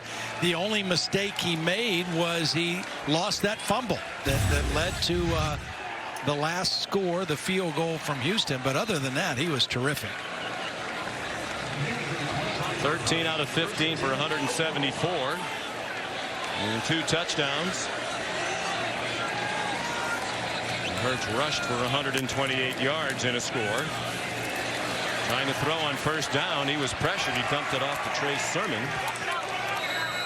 He's ahead for about a 5-yard gain. And of course the big story as well for Oklahoma, much improved defense. Yeah. We thought there was a chance. I think you and I are both believers that coaching can make a difference. Absolutely, and I think that we saw that defense start off great. They got a little sideways there on De'Aaron King, made some plays, and then that last drive, and Lincoln Riley mentioned it, when they held them to a field goal, that was a defense kind of getting back together, getting back on the same page, and getting a much-needed stop. On 2nd and 5, Hurts has a man wide open. It's Nick Basquin spinning around. Didn't retreat to give back the first down yardage he had gained. There's the 39, 1st and 10. A lot of people wonder, look at that, 19 plays of 10 or more yards, and they're averaging over 10 yards a play for the game. And you know, Jalen Hurts, you ask, how's he going to adapt to this offense? Has he developed as a quarterback? When you hit 9 different receivers in a first half and you spread the football around and you can see him finding secondary receivers and outlet receivers, that speaks of his development as a quarterback. We talked about these 2 teams were among the very worst defensively last year in giving up plays of 10 yards or more. They were 2nd and 3rd. Oklahoma and Houston behind only UConn in doing that last year. Oklahoma's cleaned it up. The Houston defense still with a big problem. Hurts runs to the 44-yard line. And that's what he gives you. I mean, the pocket collapses, the protection goes away. It's good coverage down the field, but Jalen Hurts still turns it into a 5-yard gain.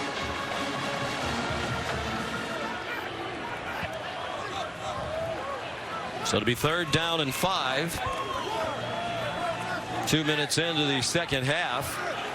Houston felt like it built a little momentum in the second quarter. Dana Holgerson spoke a few moments ago with Holly Rowe. We'll try to continue that here in the opening series, and they'll get a 3-and-out as Hurts throws incomplete.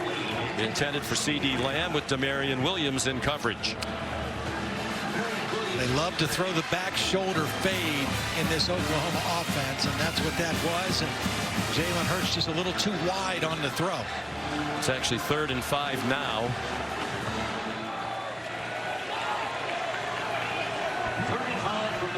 They were 3 out of 5 on 3rd down in the first half.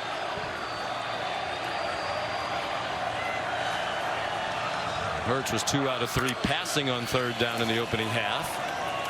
Plenty of time, a quick slant and a completion. Charleston Rambo. Rambo lunging for the goal line. Touchdown, Oklahoma.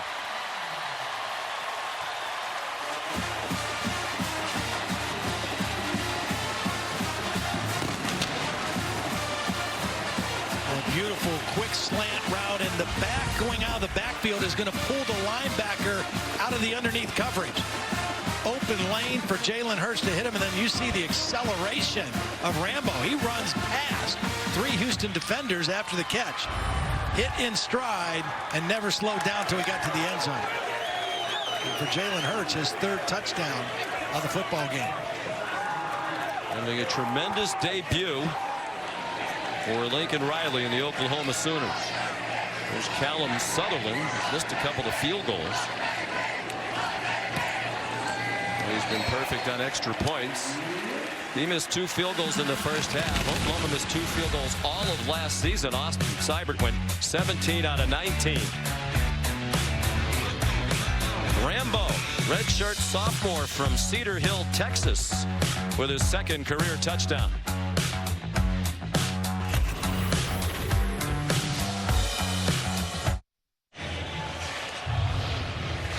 We're back in Norman, Oklahoma, with the Sooners leading Houston 28-10 here in the 3rd quarter as we continue Dr. Pepper's championship drive game of the week.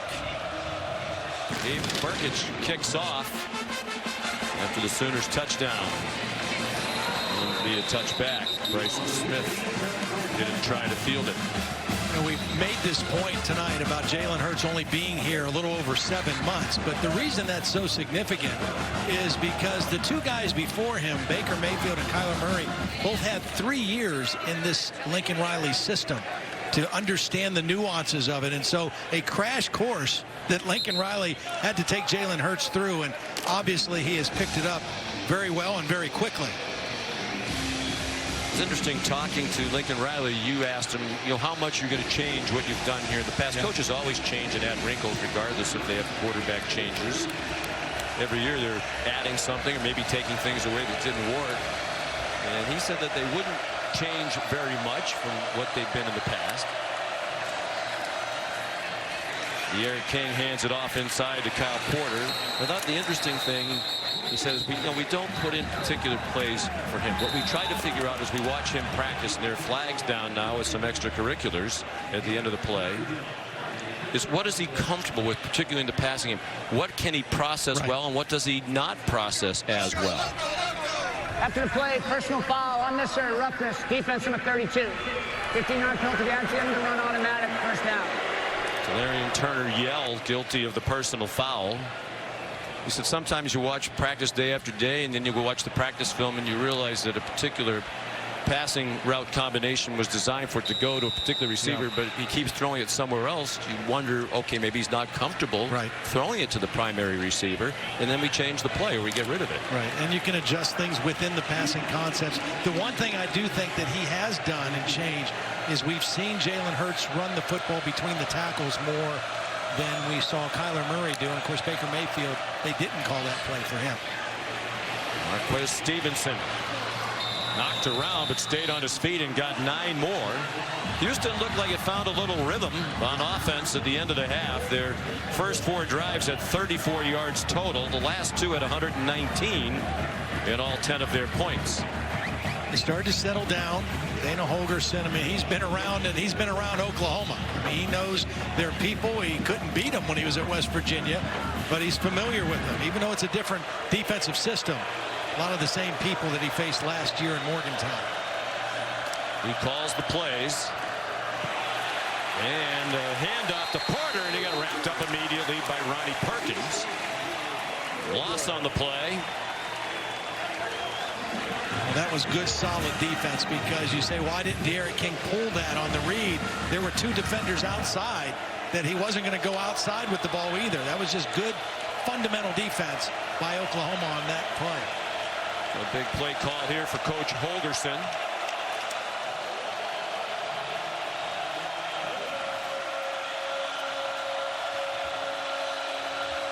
Rare short yardage formation for Houston. Usually they spread you out, and it looked like the left guard flinched. Yeah, Houston was trying to go with a longer count to draw the penalty, and they jumped themselves. Ball start. Offense, number 65. 5-yard penalty. Third down. Gio Pancotti, a newcomer. Played in 3 games last year at Texas Tech before he transferred to Houston. They brought in a couple of transfer guards. Justin Murphy, number 72, has played at Texas Tech and UCLA. They needed bodies on this offensive line. And Conti and Murphy once together at Texas Tech. They're the guards on the field right now. 3rd down and 6. King, plenty of time. Long throw. Going for Courtney Lark. And it wasn't all that close. Parnell Motley running in coverage for the Sooners. Dana Holgorsen's going to punt now. I think if they would have gotten a completion and gotten closer to that marker, he might have gone for it here on 4th down, just knowing that they're going to have trouble stopping Oklahoma on a consistent basis. But 4th and this long, he's got to punt the football. Yeah, the penalty was a killer. Here's Dane Roy with CeeDee Lamb back deep.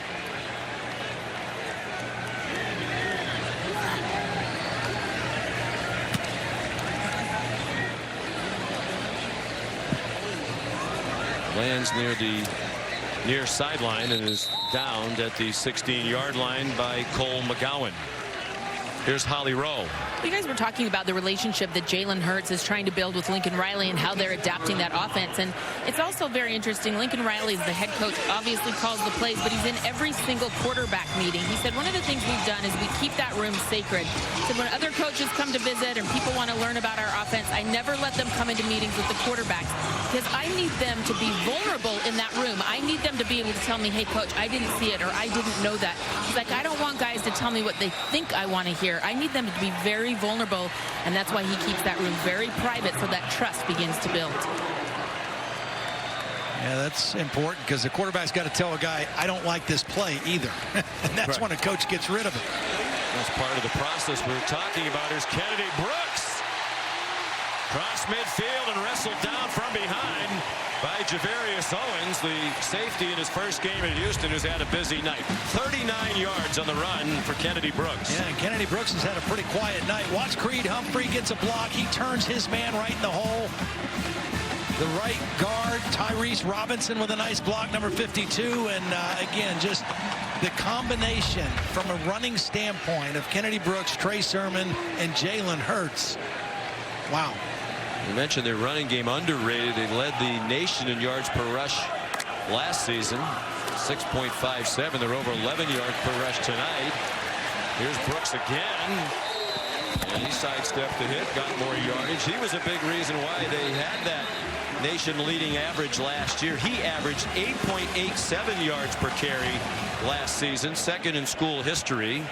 There's a flag down on the play. Only the great Greg Pruitt back in 1971 had a better rushing average per carry in a season. Personal foul. Offense number 52. Out of bounds. 15-yard penalty. First down. Marquise Hayes, the new left guard. Well, that's Bill Bedenbaugh, the offensive line coach, giving him a little piece of his mind. Just, you got a great drive going. You're mauling him up front. We don't need that penalty, blocking out of bounds. We talked about the relationships and the connections between these two coaching staffs. Bedenbaugh has a history. Goes back a long way with the Dana Holgorsen, Hal Mumme, Mike Leach connection. Demarion Williams, the injured player.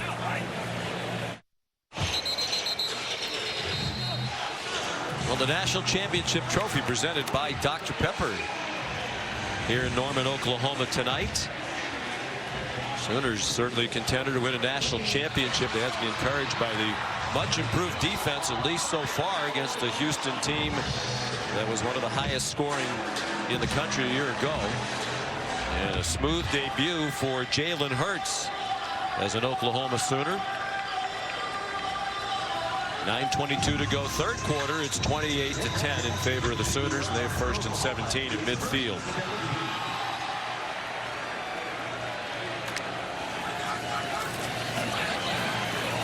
Hurts dumped it off. Michael Jones stacked up in the Houston 45, still well short of the first down.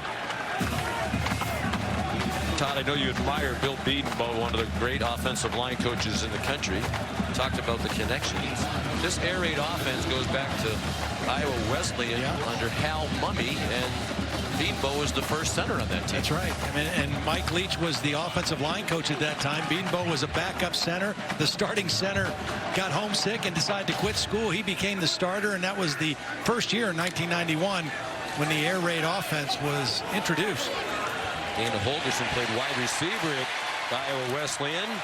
Here's Jaden Hazelwood, the highly touted freshman, living up to his press clippings. He nearly scored a touchdown. He gives the Sooners a first and goal.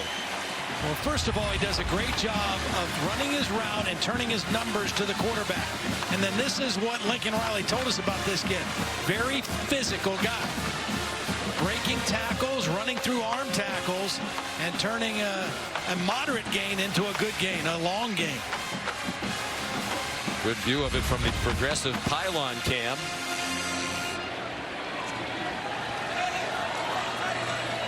Two catches for the freshman Hazelwood in his collegiate debut.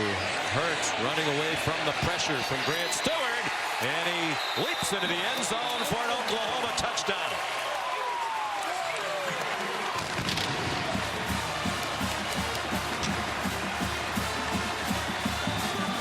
Yeah, I'm just not sure you can script it any better for Jalen Hurts. He's finding different receivers. Receivers covered. He knows he can run the football in. And this Oklahoma offense under his direction, clicking. 543 yards already in the football game. And we've got just under 8 minutes left in the third quarter. They've scored 5 touchdowns. He's been involved with all 5. The extra point up and good by Callum Sutherland. Hurts has thrown 3 touchdowns and rushed for the other 2.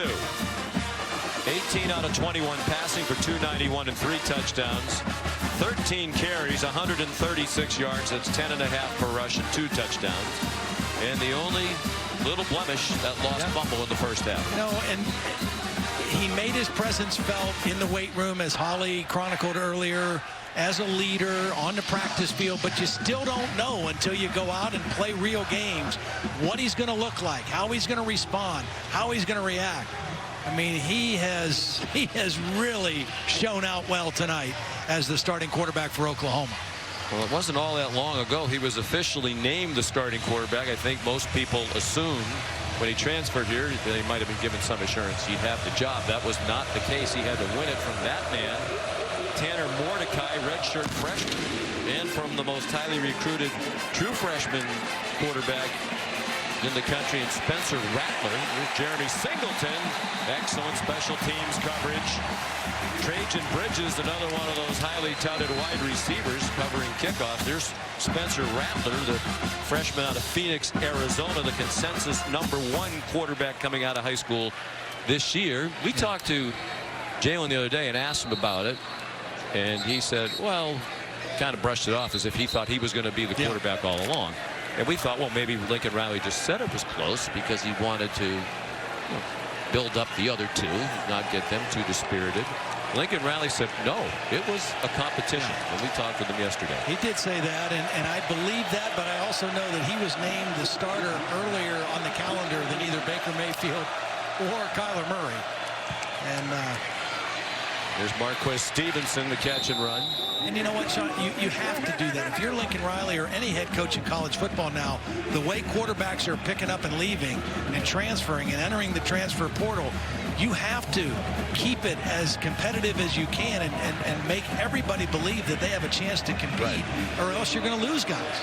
Well, the reason I believe Lincoln Riley, we'll talk about it after this play, Mulba Carr has come in as the tailback, senior out of Austin. The pistol behind De'Aaron King, who's running out of time. Got hit by Kenneth Murray as he threw it away.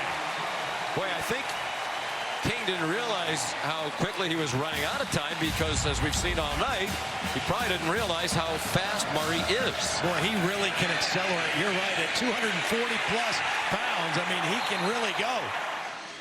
And he gets to the quarterback faster than De'Aaron King thought he was going to get there. Here's why I believe what Lincoln Riley said when he said it was a competition and it wasn't a foregone conclusion that Hurts was going to be the quarterback. He said if there was ever a time in the preseason we give the bulk of the reps to one quarterback, it would have been this preseason, because Hurts doesn't know our system. Right. But we did it. We gave everybody equal reps, including the two freshmen, because we weren't sure who the quarterbacks were going to be. Long pass intended for Keith Corbin, and there is a flag down for pass interference against Pat Fields. Now Lincoln Riley is saying that he thought the pass was uncatchable. Defense number 10, 15-yard penalty, automatic, first down. The problem was Pat Fields was in good position. They were in good position on coverage, but De'Aaron King threw this ball back over the other shoulder.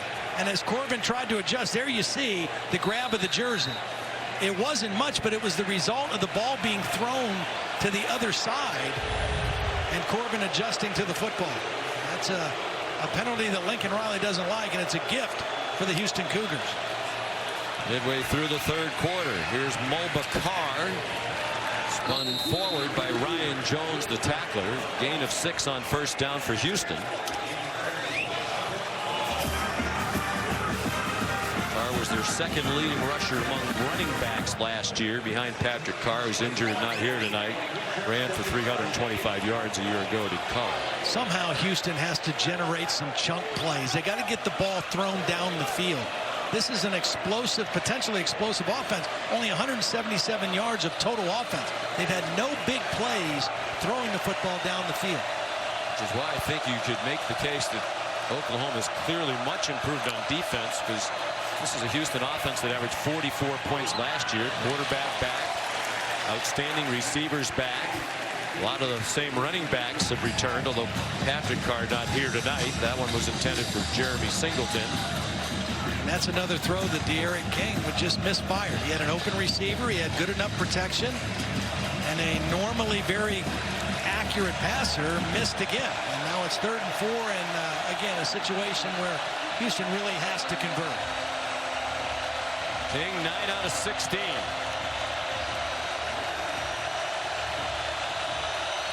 They're 1 out of 7 on third down. This is 3rd and 4. Their own 41. First down. The tight end, Christian Trahan. Dana Holgerson thinks he has a chance to be really good. You know, when we saw West Virginia last year, they had a tight end, Trevon Wesco, that was a real factor for them, a very much of a force. He's bigger than Trahan is at this point, but Dana thinks he can become a really good player. And it was a nice job by De'Aaron King climbing up in the pocket and just staying in there and keeping his eyes downfield. Second career catch for Trahan. The only other one was last year as a freshman in their Armed Forces Bowl loss to Army. Kyle Porter, the ball carrier, and it was a loss, 70-14. Houston started out last year 7-1, rolling right along, scoring a ton of points. Ed Oliver, their outstanding defensive lineman, a first-round pick of the Buffalo Bills, got hurt. And the defense couldn't stop anybody. They lost 4 of the last 5, wound up firing Major Applewhite after 2 seasons. Brought back Dana Holgerson. Crowd thought there should have been a holding call, and there's a flag down as the deep throw is incomplete. Looked like a pretty blatant hold when you hear half of the 80,000 hollering for it. Justin Murphy looked like he ripped down Neville Gallimore. Excellent job by Pat Fields, the safety, reading the deep throw and getting back to help his corner. Play. Holding, offense number 72, personal foul, roughing the passer, defense number 90. The fouls are offset. We play second down. I think Gallimore was he the guy who got held? And he still roughed the passer. There's the hold right there in the middle of the line. And then at the end of the play, the late extra hit. That's a good call. Yep. I've been a little bit frustrated by being held. Gallimore, one of their 4 team captains.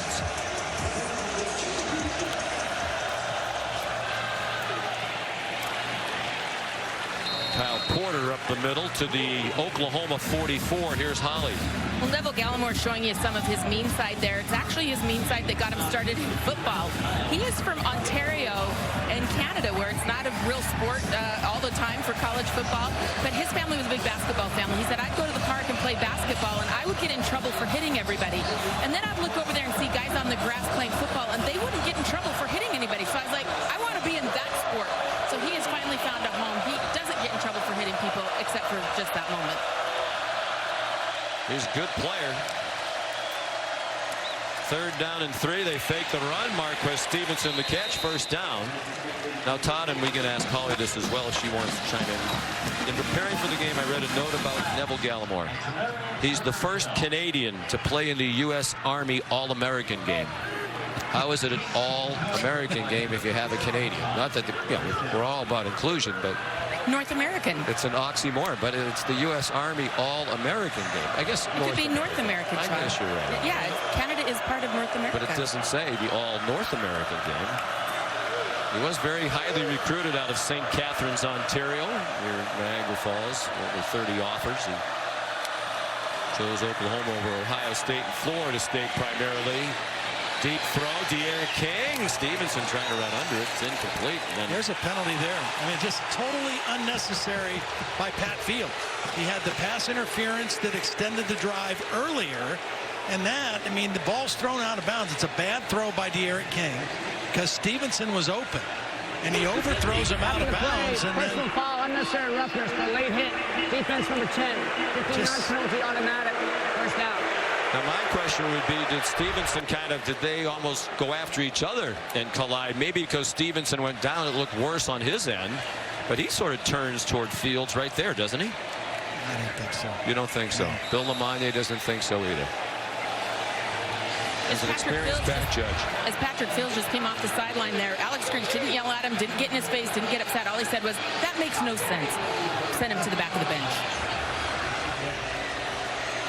You're extending drives. You've got control of the game, and you're inviting a team to stay in it with you. That's the problem here. You're already Stripling, the freshman from Houston, Texas. Nice play, tackling Mulbacar for a 1-yard gain. You're already fighting all the perceptions about your defense if you're Oklahoma, and you've done a lot of really good things tonight to build on, but you just can't afford to do things to hurt your own cause. Pat Fields has a couple times on this drive. And if Fields offers an explanation, well, Stevenson came at me too. Alex Grinch does take no excuses. That's one of his mottos he's preached for the whole time he's been here. Mulbacar inside the 10. Mulbacar's given him a little bit of power running. He's not fancy. He's just running north and south. Really good blocking at the point of attack that time. And, you got to account for Kenneth Murray, and they were able to take him out of the play and get the 1st down. 12th play of the drive. They stick with Mulbacar, and he has a touchdown for the Houston Cougars. Senior from Austin, Texas. His 8th career touchdown, all of them rushing. See, this time, here's Ken. Here's Murray. He's right there. You just run inside of him. Let him rush up the field. Take him out of the middle of the field. The center, Braylon Jones, with a nice block on the middle linebacker that was left. And Houston takes advantage of the penalties and turns it into a touchdown. Dalton Witherspoon on for the extra point. Out of the hold of Dane Roy, the punter, and the kick is good. A costly penalty on Fields. Lack of discipline on that drive defensively for the Oklahoma Sooners. Mulbacar, originally from Liberia, became a U.S. citizen a couple of years ago.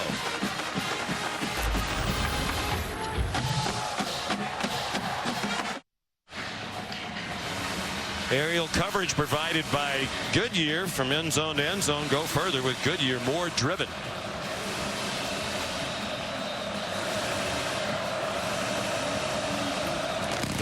Witherspoon kicks off for Houston down to the goal line to Trey Brown.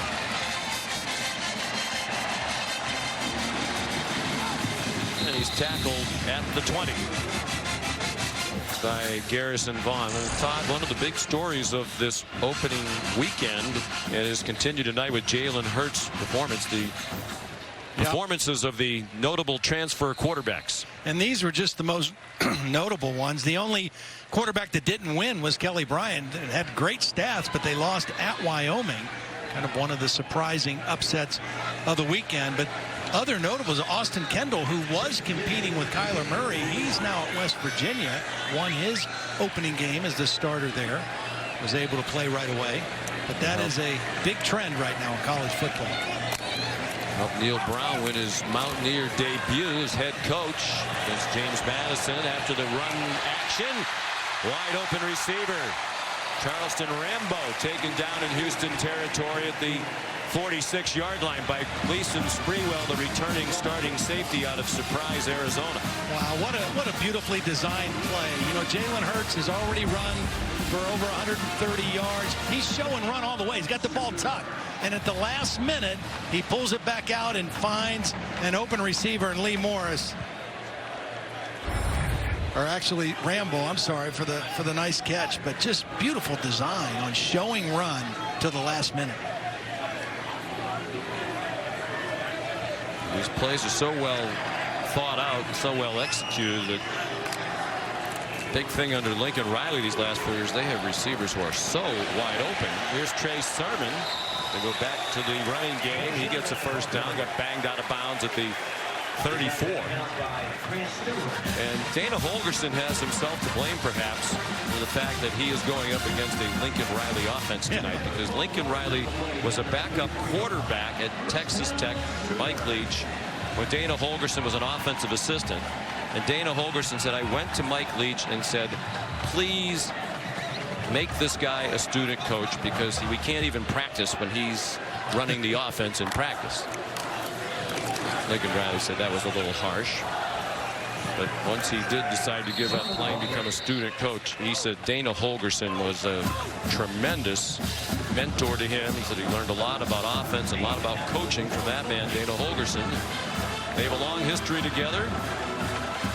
Lincoln Riley's wife was the nanny of the Holgorsen kids when they were all in Lubbock, Texas together. A lot of respect for each other and a couple really brilliant football minds. Well, traced back to Hal Mumme and Mike Leach. Juggling catch made by Nick Basquin. He goes down just shy of the first down at the 25. Here's Holly Rowe. Well, as you mentioned, Lincoln Riley's wife was a daycare provider for Dana Holgorsen's kids when he was at Texas Tech for many years. In fact, they were so close that when they got ready to get married, Lincoln and his wife actually asked Dana Holgorsen if he could have their children in their wedding. So there you see the kids there in the wedding with Lincoln Riley and his wife. Logan, Dana Holgorsen's son, is actually a backup quarterback on this Houston team now, so they've grown a lot. Lincoln Riley said, we were really close. You know, time and distance, they're not quite as close now just because they don't check in as often, but seminal moments in their career's development. On third down and one, Hurts, nice bounce to the outside.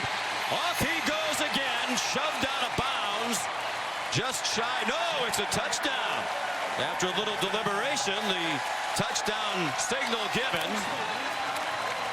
They've scored 6, and he's been a part of all of them. And this is just a read by Jalen Hurts, because this was supposed to go inside between the tackles. Did he stay in bounds? I don't know. That one's close. That right foot, I think, went out of bounds before the ball crossed the pylon or the plane. Might have to bring in Bill on this one. This is from the official's hat who made the call for touchdown. On the field is a touchdown. That plays under further review. Looks like the... Here's Bill Lamagnier speaking as we look at it from the progressive pylon cam. It appears to me that the right foot stepped out of bounds prior to the ball hitting the goal line. So I think replay's going to have a challenge here, but they should be able to reverse this, put the ball short of the goal line. But it was a brilliant read by Jalen Hurts because this was an inside quarterback run in between the tackles, and he saw it and bounced it outside because the defense had caved in and almost got it to the end zone, or did get it to the end zone. We'll find out momentarily. Now my question, Bill, would be, his right leg goes across the sideline but doesn't touch the ground. So as long as it's still in the air, is he okay as the ball continues to advance toward the pylon? The question you have here is, does he have to get the ball over inside the pylon here? If that ball breaks the plane, he's a runner, and it breaks the plane, he'll get the goal line extended. So this is the challenge for replay on this one. Well, that's my question here, because I think he breaks the plane before his foot hits out of bounds, although the ball is a little bit behind him as he comes near the pylon. Tough call. Well, it's either going to be a touchdown or it's going to be inside the 1 yard line for Oklahoma, but for Jalen Hurts, it's putting him up over 160 yards rushing. If I could add, where the ball crossed the sideline is where the ball actually should be placed. Because as he ran and then he steps out of bounds, even though it's beyond the goal line, it's where the ball crosses the sideline. Right. And the ball was a little bit behind him by his right hip. After review, number 1 went out of bounds with the ball in his right hand at the 1 yard line. He does not get goal line extended. He does not touch the pylon of the end zone. Therefore, it'll be first and goal, the 1 yard line. Well, give it to him again. Right, it's his night. He's rushed for 161. That is a career high. More rushing yards than he had in any game at Alabama. 14 carries. Oklahoma as an offense has had 9 runs of 12 yards or more.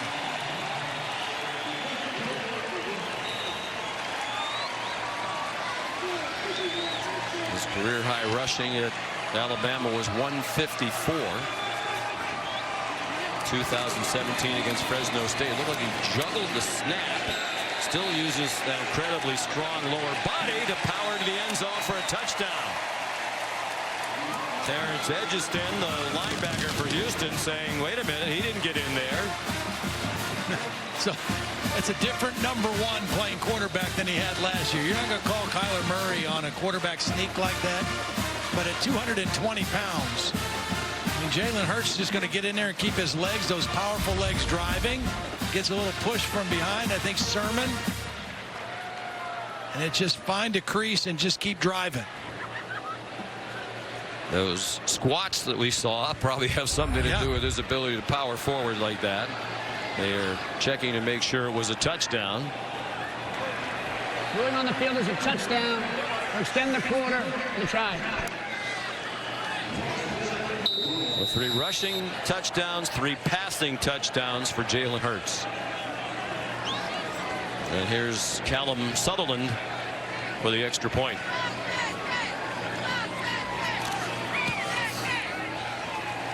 Right down the middle, and that is the end of the 3rd quarter. Oklahoma leading Houston 42-17. ESPN's presentation of college football on ABC will return after this message and a word from our ABC stations.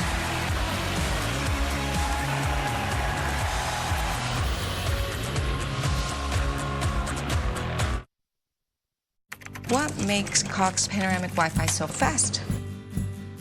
Its new smart technology knows all the right moves. To keep all your devices running fast. Come on! All at the same time. Yeah! You can really see the difference. Wowza! Hey, the more devices you have, the smarter your Wi-Fi needs to be. And there's no smarter Wi-Fi than panoramic Wi-Fi. We're all good together.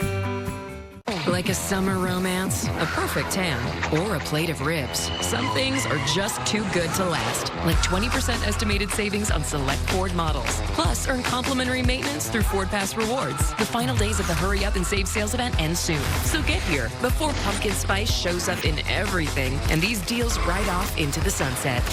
It's the last chance to get 20% estimated savings on select Ford SUVs. So hurry into your Oklahoma Ford dealer today.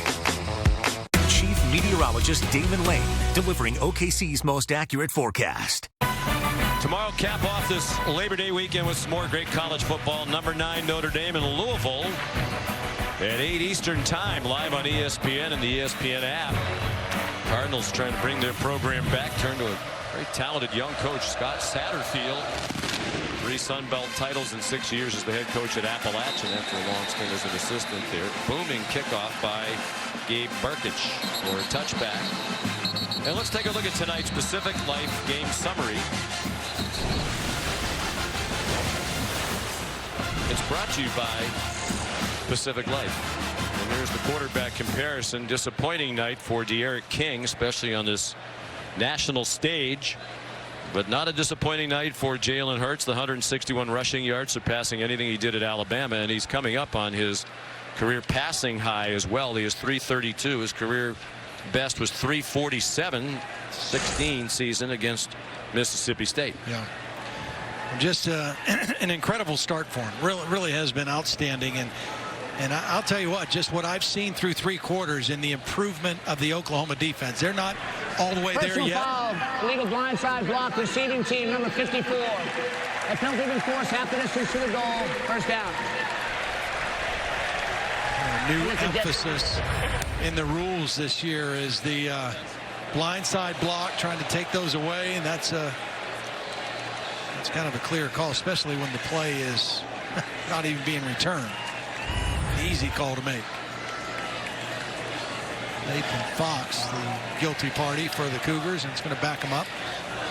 But I was going to say, Sean, I think what I've seen of the Oklahoma defense under Alex Grinch tonight, and they still have work to do and continue to improve, but they are positioned better to make a serious run at the national championship this year than either of the last 2 years because of that. Jalen Hurts may not win the Heisman, may not be the first guy picked in the draft, but they can win the championship with this team, I think, much easier. A lob ahead to Christian Trahan from De'Aaron King. Sean White the tackle, but it's good for a first down at the 30. Holly. Well, speaking of Alex Grinch, after that last Houston score that was extended by those penalties from Oklahoma, he called the whole defense together over here and read them the riot act. He said, you guys aren't playing well enough to be out here with that extra stuff showing off. He wants them to knock it off and finish this game. He said, finish, finish, finish. His speech was so impassioned, the fans behind the Oklahoma bench got up and stood up and cheered. Mulbacar finds some running room. Houston scored on his last possession. There were 30 yards in Oklahoma penalties to help them along the way. Carr's been a force after not playing very much early in the game. That one's good for a first down to the Oklahoma 49. Yeah, Carr's giving him a nice boost, and he doesn't mess around. He gets those shoulders north and south and runs downhill, and he's got some power behind his pads. One of the several reasons after watching this, Todd, I do believe the Oklahoma defense is definitely better. They came back with just about the same defensive team, which would make you a pessimist if you were an Oklahoma fan who watched a lot of these same guys struggle last year. And this is a Houston offense that was 5th in the nation in scoring last year. Brings back the quarterback, the wide receivers, a lot of the running backs. It's going to be a very good Houston offensive team. Yeah, they'll be really tough to deal with in their conference. They've got a tough schedule. They play their first 4 games in the span of 18 days. And this is the toughest on the slate. But I agree. I don't think that Oklahoma's defense is a dominant defense and may never be this year. And they haven't forced a turnover yet, which is a big emphasis with Alex Grinch. But they are more disciplined and they are more sound than I saw them at any point last year when we covered the Sooners. Incomplete pass. Stevenson might have been looking at the defense instead of the ball. Well, we talked to Alex Grinch, said, tell us about your defense. Said, first of all, it's effort-based. And if you don't run to the ball, Kenneth Murray told us that. He said day after day after day, Grinch tells him it's all about the ball. That's the most important thing. Get to the ball and take the ball away. And he's a big believer in no excuses. He doesn't want to hear, well, the other guy's messed up, or, you know, the coach has got us into a bad call. Your Big 12 players expected to make plays at a high level. Kyle Porter back in at running back. Eric King inside the 20. After paying attention to that tape that Coach Holgerson showed him of Kyler Murray sliding down and getting out of bounds, he wisely ducked down after a 19-yard pickup. Derek King is he's not had as explosive of a game as he's capable of, but he's made some nice plays. It's almost like he bristles at the dual. Before the snap, Oklahoma takes its first timeout of the half. Because it implies you're more of a runner, I think, than a thrower, and he wants to be known as a thrower, and he really is. But I think we've seen tonight, when he runs with the ball, he's dynamic, and they need that aspect of it.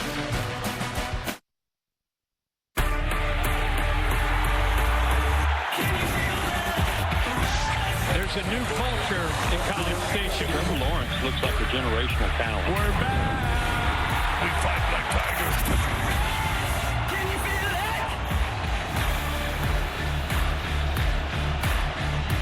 Great doubleheader next Saturday.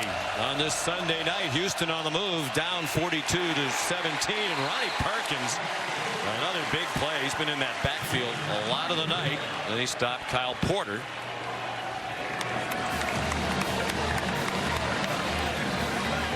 Oklahoma leading 42-17 in Jalen Hurts' debut. He is co-starred with Alex Grinch's defense. Hurts 20 out of 23 passing for 332 and 3 touchdowns. He's rushed for 161, nearly 11 yards per carry, and 3 touchdowns. Eric King takes off running inside the 5 and taken down by Jordan Parker, who saved a touchdown. See, the problem for Oklahoma with these scrambles is they're playing man coverage. And when you play man coverage in the red zone and receivers are running crossing routes, you leave open lanes to run. So if you don't get home, if you bring an extra rusher and you don't get to the quarterback, there's a lot of green grass in front of him because your second-level defenders are running in man coverage.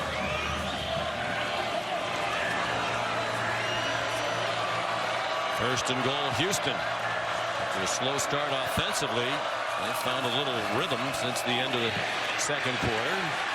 There might have been a face mask there as Kyle Porter got spun around. No flag on the field.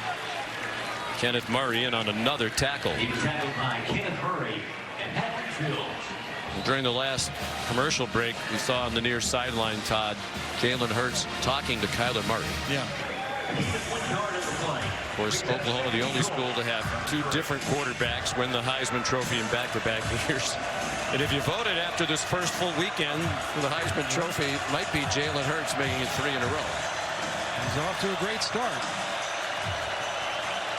Out of the pistol. Porter behind King.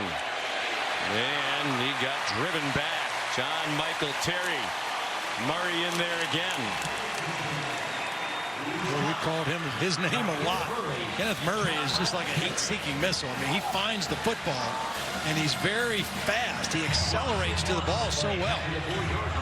Well, Kenneth told us in our conversation earlier this week, Coach Grinch says it's all about the ball, and that's what he's done. Find the ball and attack it with great effort and speed. Porter's had a rough debut for Houston. 12 carries, 15 yards. Third down and goal, nearing 10 minutes to go here in Norman, Oklahoma. King pulled it down, didn't get far, perhaps just barely across the line. And it'll be 4th down and goal. Well, this was a design quarterback run, and Oklahoma was not fooled. They tried to bait the Oklahoma defense into thinking pass, but it's a design run. You see the pulling guard and the tackle. Oklahoma was not fooled. They had a lot of red hats to the football, or crimson hats. And now it's 4th down. And with 9.5 to go, Dana Holgerson's going to go for the touchdown. Oklahoma was 113th on defense on 4th down last year. Their opponents converted 20 out of 30. They throw a fade and a touchdown to Marquez Stevenson.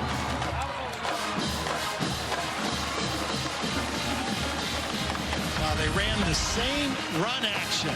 They pulled the guard and the tackle. It was a little combination route outside and perfect throw over the outstretched arms of Jordan Parker, who was in coverage. They showed run, the exact same run they ran on 3rd down, and then got the nice switch route out there. And a beautiful throw by King. And the touchdown for Stevenson, who was a 1,000-yard receiver last year. The extra point up and good for Dalton Witherspoon. 9:11 to go. Oklahoma leading 42-24. ABC's Primetime College Football is brought to you by Pacific Life. 150 years strong. Protection and retirement solutions for your future. We're just going to go back and look at this touchdown because it was beautiful execution by the 2 receivers. Stevenson's going to run this route.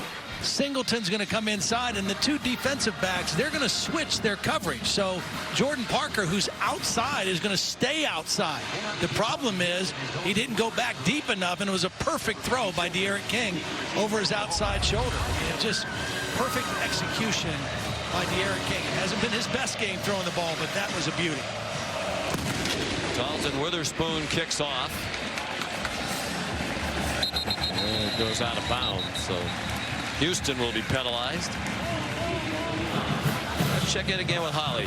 Well, I'm here with a very proud dad, I would assume. Adrian Hurts, your son Jalen with his debut today, and he's broken a couple of records for the best debut in Sooner history. What were some of the emotions going through you as he took the field tonight? I mean, we're just happy for him.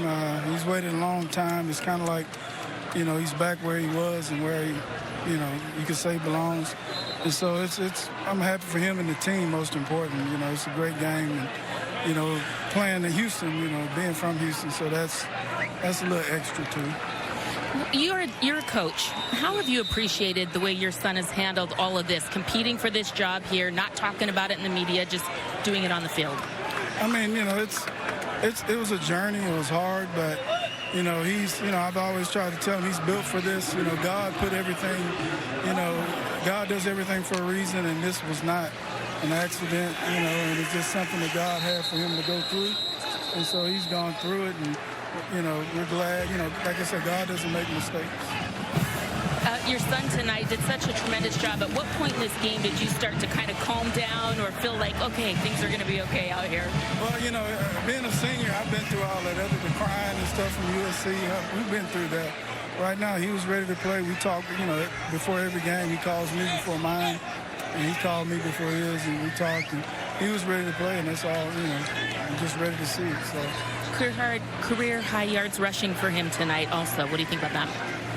You know, I mean, Coach Riley said it, and, you know, he said something, you know, they kind of unleashed him. And so, you know, it's a good thing. But for me, it's, you know, the passing has been really well.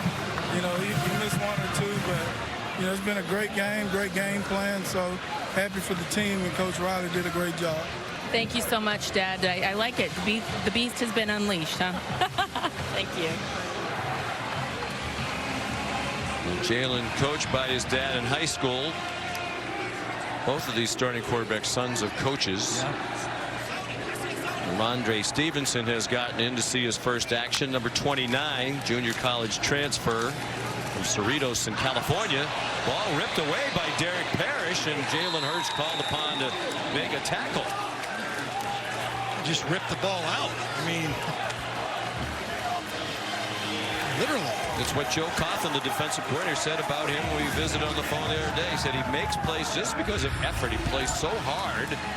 And look at him fight off the block and just rip it away from Ramondre Stevenson. And it looked like Stevenson was protecting the ball. He had both hands, both arms over the football. He wasn't carrying it loose. But the guy they call Scrappy got in there and ripped it out. Coach Covington is really not physically gifted, not particularly big or fast, but plays with such effort that he makes a lot of big plays, including that one there. Another big challenge now for this new look Oklahoma defense. A sudden change situation. Can they come out and get a stop now? And we've been praising them all night, but as this game goes along, it's a little less impressive what they have accomplished. As Houston's last two drives, that plays under further review. Houston's last two drives have both gone 87 yards and 12 plays for touchdowns. Well, they go to a review. We'll make some money. 7:42 to go here in Norman, Oklahoma.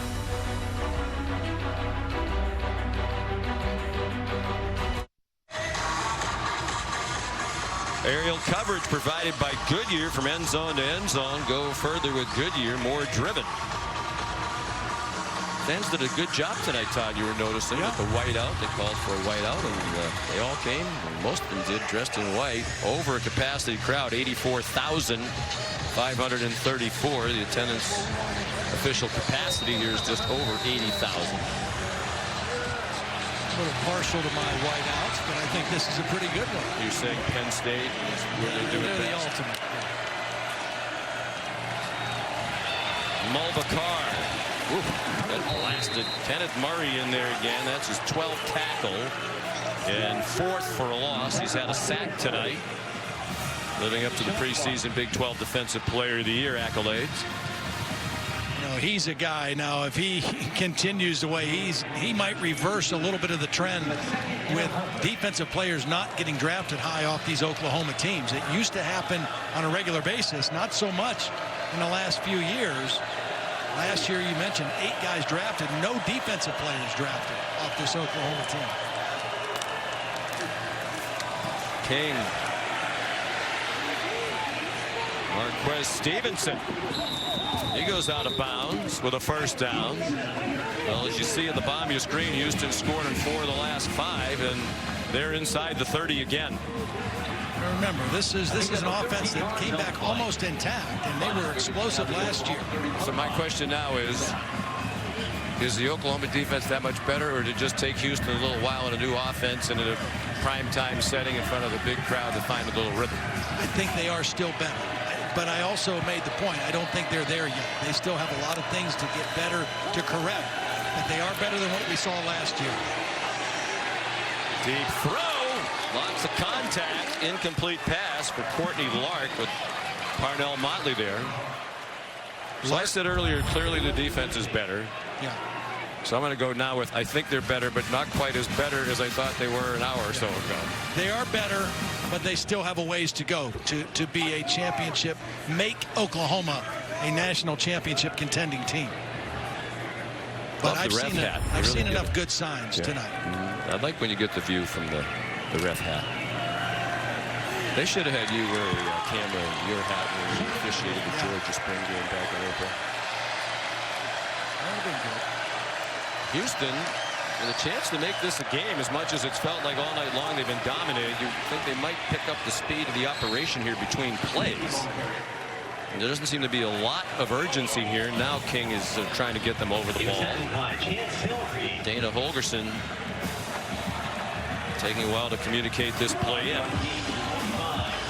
Wouldn't you say, Todd, this has to go faster? Yeah, well, it has to, because they're down 18. So, yeah, absolutely it has to go faster. He's calling the plays, but they need to find a faster way to get it in than all the fly swatting over there. They come after King. He managed to get out of the pocket, but Kenneth Murray ran him down. You're not going to run away from him. He had 155 tackles last year, most by a Sooner since 2007. Curtis Lofton had 157. Houston takes its first time out of the hat. With 5:33 to go, and Oklahoma leading 42-24. Tomorrow, Labor Day, a baseball doubleheader for you on ESPN starting at 1. Texas and the Yankees, and then at 4, the Houston Astros and the Milwaukee Brewers. Both games also streaming live on the ESPN app. Big day today for the Houston Astros. Justin Verlander Another resume enhancer on his way to the Hall of Fame. His third career no-hitter. Did it today against the Toronto Blue Jays in Toronto. Struck out 14 through a season high 120 pitches. 4th down and 3. Houston after the timeout trying to throw a bubble screen, and it's incomplete. And Oklahoma will take over on downs, intended for Jeremy Singleton. So the Sooners hold. Great inside pressure. Neville Gallimore, we talked about, he's got to have a big year for this team. He dropped 30 pounds coming into this season, and he got quick pressure and forced a bad throw by De'Aaron King on that one. I know you're a big baseball guy. Yes. All of America saw you yawning at the College World Series on national TV. But you are a big baseball guy. Yes. I knew you were going to get me back at some point. Have you ever? Yes, I had to. After the Xfinity Skycam comes with no play-by-play. Here's Tanner Mordecai now in relief of Jalen Hurts, who's had an historic debut as an Oklahoma Sooner. Mordecai, edged by Hurts to be the starting quarterback, starts with a handoff to Trey Sermon. So let's put the capper on the night for Jalen Hurts. He set the Oklahoma record for total offense by a player in his Sooners debut. 508 total yards of offense. The record for a Sooner in his debut was Baker Mayfield, 396. So he shattered that record. That was against Akron in 2015. And Jalen is also the second Sooner to throw for at least 300 yards and rush for 100 or more in the same game. The other person who's done it as a Sooner, Kyler Murray, and he did it twice last year on his way to the Heisman. Sermon weaves across the 30. Well, we thought we would see Jalen Hurts run the football more in this offense. 16 carries, 176 yards. Some of them were, you know, just him improvising and making a play. Several were by design. And then he threw the ball. And I agree with what his dad said. His passing looked really good tonight. He looked comfortable in the pocket. He found secondary receivers. He hit lots of different guys, which tells me his vision was good tonight. Pass incomplete, intended for Braden Willis. Mordecai, the new quarterback, redshirt freshman from Waco, Texas, Midway High School, played in 2 games last year and then redshirted, completed 2 out of his 4 passes. Lincoln Riley likes this young man a lot. Said some ways in terms of temperament he reminds him of Baker Mayfield, to the point where every now and then he has to tell Mordecai to relax a little bit. So here's Reeves Munshaw with the first Oklahoma punt of the night. That was another story.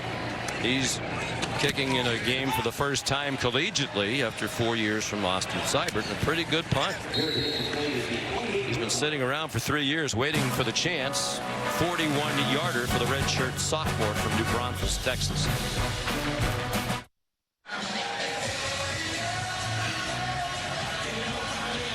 We're back in Norman, Oklahoma, and this is the beginning, Todd, of a difficult opening to the season for the Houston Cougars. Yeah, I mean, 4 games in 18 days, and really of all of them, Washington State, of course, Mike Leach, but this is the one that's going to be the toughest, because right after playing Washington State on a Thursday night, they play at Tulane, and you know, that's a conference game, and so for them to kind of get on the right start conference-wise, that game on a short rest is going to be tough. De'Aaron King pulls it down. Deep throw. Is he in bounds? Tremendous Corbin, yes, the catch. And I don't see anybody on the Oklahoma sideline arguing. Toe tapping on the sideline. I don't know. I don't think his feet were down. I think we've had enough replay reviews for tonight. Crowd wanted to stop it. They don't get it. Yes, they did. Well, they did. Got it. I wonder if Lincoln Riley challenged that. Moving on He the is field well is a out of the completed field. catch that plays under further review. And it was a wonderful effort by Corbin, but I think his feet were off the ground when he caught the football.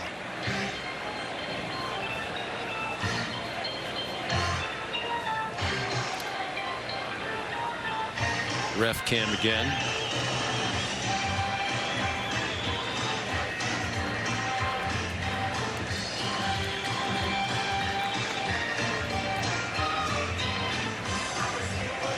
Bill Lamonier, what say you? I see a foot dragging the ground. I don't think that other foot came up off the ground. A tremendous effort. Does he have possession? Well, he starts with control, and if that foot's in bounds and he maintains control going to the ground, you're going to have a catch. So right now, here's the critical point. You know, he's starting to get control.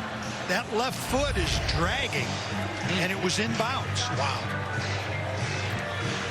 Minimally, this is going to stand. It maybe even be confirmed. Officials from the American on the field and Big 12 replay in the booth. That will not happen after the beginning of next season. Right. It will all be from the same conference.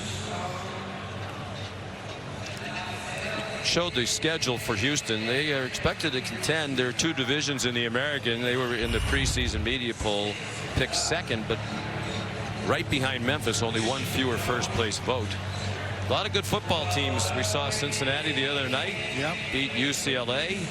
Obviously, we know what UCF can do and has done in recent years. Memphis and Houston. And Memphis with an upset of an SEC team, beat Ole Miss in week 1, 15-10. Here comes the critical decision. After further review, the ruling on the field will stand. It'll be a first down to Houston. Well, I think the kid deserves that after that effort. If in doubt, you make a play like that, give it to him. Play on. Keith Corbin, senior from Beaumont. Had 10 touchdown receptions last year. After he didn't have any in his first 2 years combined. You know, the other thing that's happening here, we know, and we talked about, Dana Holgorsen is a really good coach. The Eric King's a really good quarterback. This is his first game with this team. Half of his assistant coaches, this is his first game with them. So it's taken them a while offensively to kind of get their feet on the ground. Mo Bakar, boy, he's been a revelation here in the second half. He got banged down by Nick Benito. And when we talked to Dana about how do you think your team's doing with your new system and also a new defensive system that they had to learn, he said, I think they're doing very well, but you really learn about everybody when you play a real game. Yep. So this will be an opportunity to learn quite a bit. And as you said, not just the players, but he's kind of evaluating his own assistant coaches, half of whom he hasn't worked with, to find out what they're like on game day. I thought it was interesting, too, the comment that Lincoln Riley, the conversation we had with him yesterday, he made the comment, this isn't like high school where you have scrimmages or an NFL where you have preseason games. You just go out and play your first game, and that's it. And he said he would really be in favor of joint practices with another team or two. Or a preseason game. Yeah, or a preseason game. And I think most college coaches would be in favor of something like that. 3:07 to go. Houston still down by 3 scores. Here's Kyle Porter finally finding some running room, and a lot of it. He's down to the 11-yard line. Jaden Davis, a true freshman out of Fort Lauderdale and Under Armour All-American in high school last year at St. Thomas Aquinas, made the tackle for the Sooners. Bonito, the defensive end, the rush defensive end, just came too far inside. Lobbed up and incomplete. Intended for Courtney Lark. With Jaden Davis, that freshman, in coverage again.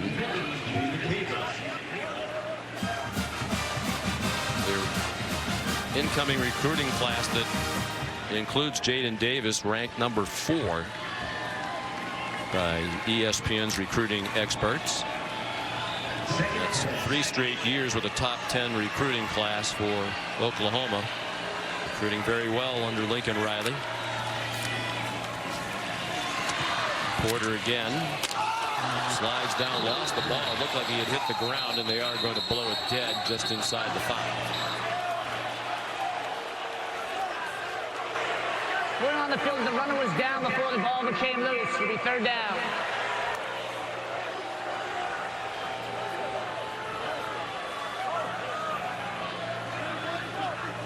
So they'll try to go quickly here as Houston is running out of time. 2:20 remaining.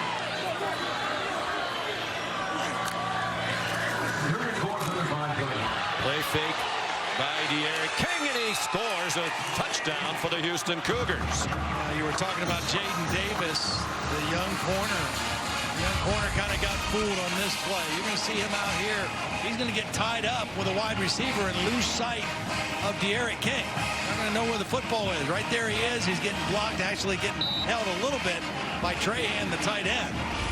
But he's got to stay outside. And on a couple of these runs by Houston, we've seen him lose that edge in defense. And again, that's getting back to the discipline. Over 100 yards rushing is De'Aaron King. Both starting quarterbacks ran for 100 plus. Dalton Witherspoon, the extra point. Sean McDonough, Todd Blackledge, Holly Rowe, our producer Phil Dean, our director Scott Johnson, our terrific crew. You know what's amazing? We have every member of the technical crew back a year ago. That says a lot about it. Number 11 of the receiving team has switched to number 13. That's number 11 of the receiving team. Oklahoma has switched to number 13. Another important bulletin.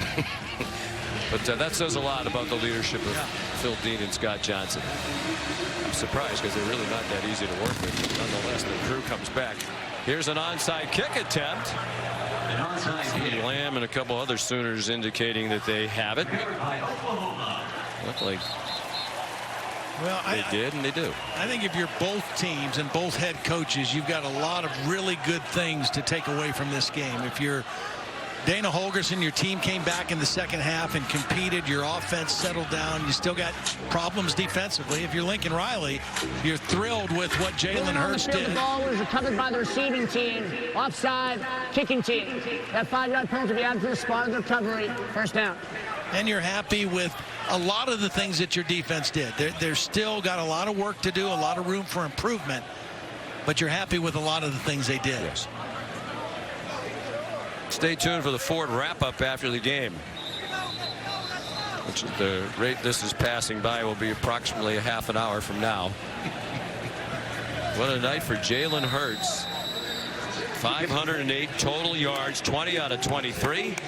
Passing for 332 and 3 touchdowns. He ran for 176 on 16 carries and ran for 3 touchdowns. Tanner Mordecai, his second series. Gave it to Ramondre Stevenson. He was tackled by Gleason Sprewell. Houston's going to use another timeout.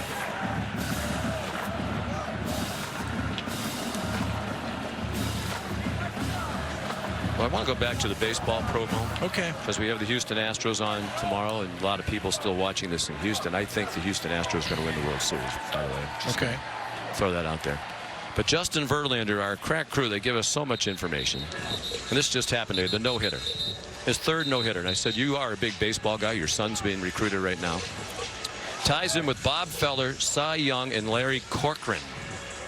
Larry Corcoran. With 3 career no-hitters. Have you ever heard of Larry Corcoran?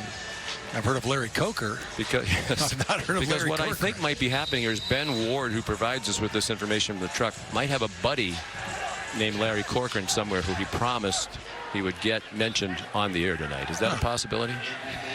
I think it's a possibility. He said actually the guy pitched in the 1800s and was 5'3". Are you serious? Yes, he was 5'3" and pitched with either hand. With a baseball lesson for you. Ramondre Stevenson, his best run as a Sooner in his debut. I never heard of Larry Corcoran, have you? No, I have not. Minute 50 to go. And in no hurry now, the Sooners. We asked if we might see Spencer Rattler, the true freshman. Yeah. My guess would be if things go well with Jalen Hurts, they'll play Spencer Rattler in 4 games, but maybe try to redshirt him. Right, I mean, that would you can do that. The rule that came in last year, you can still play in 4 games. And you can redshirt him. Stevenson tackled by Peyton Turner. Houston takes its final timeout of the half. With 1:23 to go. That's the same thing with Houston. I mean, their backup quarterback, Clayton Tune, had to start the last 2 games because of the injury to D'Eriq King, but he appeared in 5 games, so he lost his red shirt. Dana Holgorsen would love to redshirt him this year, with King being a senior if he can. So it won't be a victory in his Houston head coaching debut for Dana Holgorsen. Meanwhile, here's the upcoming schedule for Oklahoma. They'll go to UCLA in a couple of weeks, an off week before they get involved in the Big 12 conference schedule with Texas Tech with a new coaching staff. Yeah, Matt Wells from Utah State. Let's go down to the field to see Holly Rowe. We have not had too many injuries tonight, which is a good sign, but the one injury has been significant to Shane Beamer, one of the assistant coaches for Oklahoma. You might notice he has got stitches above his left eyebrow, pretty good egg on the noggin. That's because he wasn't very smart, and after Jeremiah Hall, his H-back, scored the first touchdown of the game, he decided to headbutt him with his helmet on. Unfortunately, Shane did not have his helmet on, so the coach does have an injury tonight. Wow. Of course, he's the son of the Hall of Fame coach Frank Beamer. Thought Dad would have taught him a little better than that. Headbutt a guy with a helmet on. I don't think I ever saw Frank do that. Nope. There's Ramondre Stevenson into the end zone for a touchdown.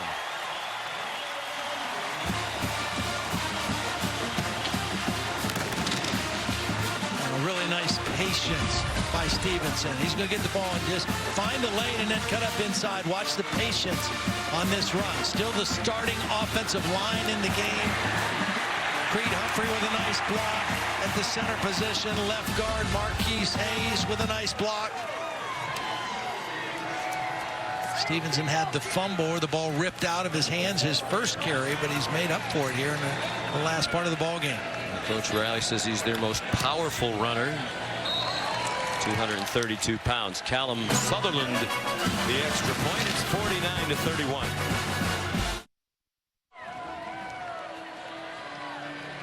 Oklahoma picking up right where it left off, not just last season, but seasons prior to that. 686 yards of offense for Oklahoma since Lincoln Riley arrived at the start of the 2015 season as the offensive coordinator. They've played 55 games now with this one tonight, and they've topped 600 yards in offense 21 times.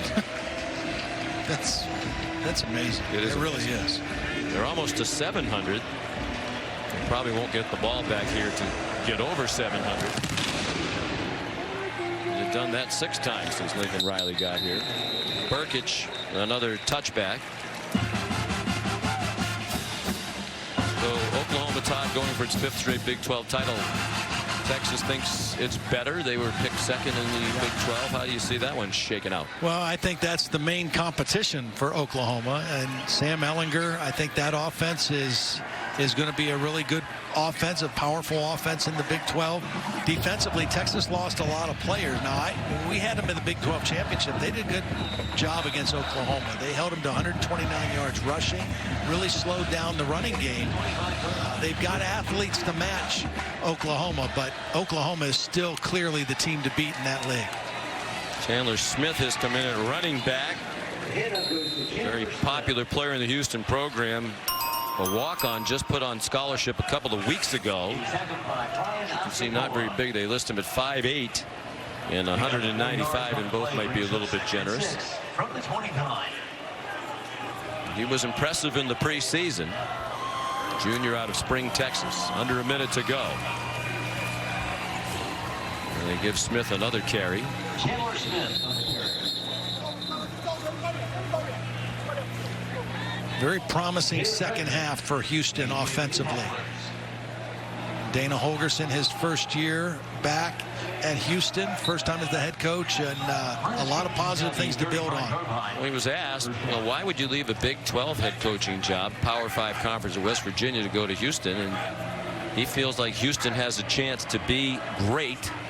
And I think all the investment that they're making in athletics, not just football at Houston, I think the idea is that they would like to get into a Power 5 conference at some point, and they're certainly attractive with so many things going so well on their campus. Jalen Redmond made the tackle on Chandler Smith, and Houston will not snap it again. What a debut for Jalen Hurts. History making in his first outing as a Sooner. Lincoln Riley now 25-4 as a college head coach. Coach Hurts very proud. And Jalen's one of those young men, Tom, when you talk to him, you can tell he was raised right. Oh, yeah, as well. No doubt. And right on cue, here's Jalen with Holly. Well, Jalen, as you ran out of that tunnel for the first time as a Sooner tonight, what crossed your mind as you took the field? You know, I think all week trying to tell everybody to kind of play to our standard, the standard that we set in practice, the standard we set for ourselves, and we just got to do a better job of it, I think.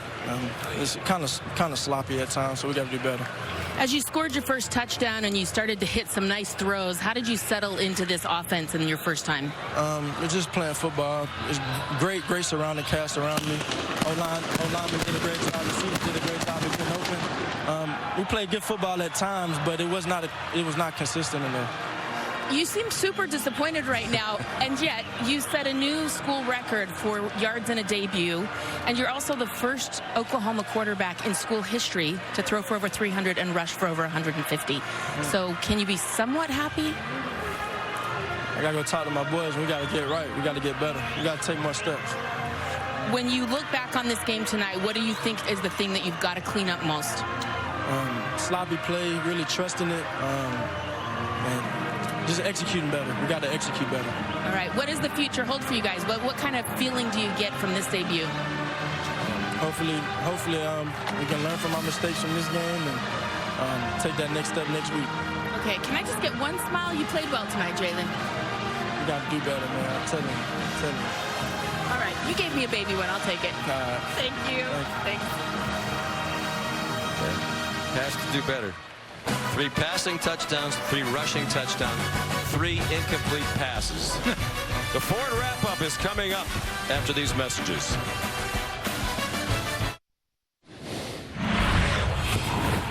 Welcome to the Ford wrap-up. Oklahoma victorious in its season opener, 49-31 over Houston. Let's head down to the field. Here's Holly with Coach Lincoln Riley.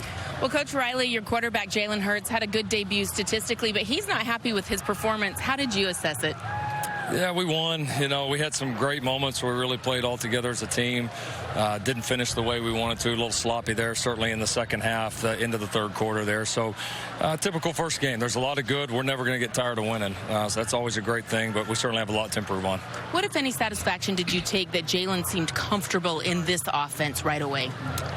I felt like he would. I mean, that's how we want our guys to play, and that's part of why he won the job here. And so, you know, it's game one. He did a good job. There's a lot of things he's got to get better at. A lot of things our team's got to get better at, and that'll be our focus. A lot of the questions coming into this game were surrounding your defense. Good first half. How do you assess kind of where they were after the end of this game? Yeah, just got to finish. You know, the penalties killed us. We busted a couple of calls there at the end where we had some great calls that we got to execute better. So I love how we're flying around. I thought the mentality was good. Certainly some first game things, though, that we got to do better and do better quickly.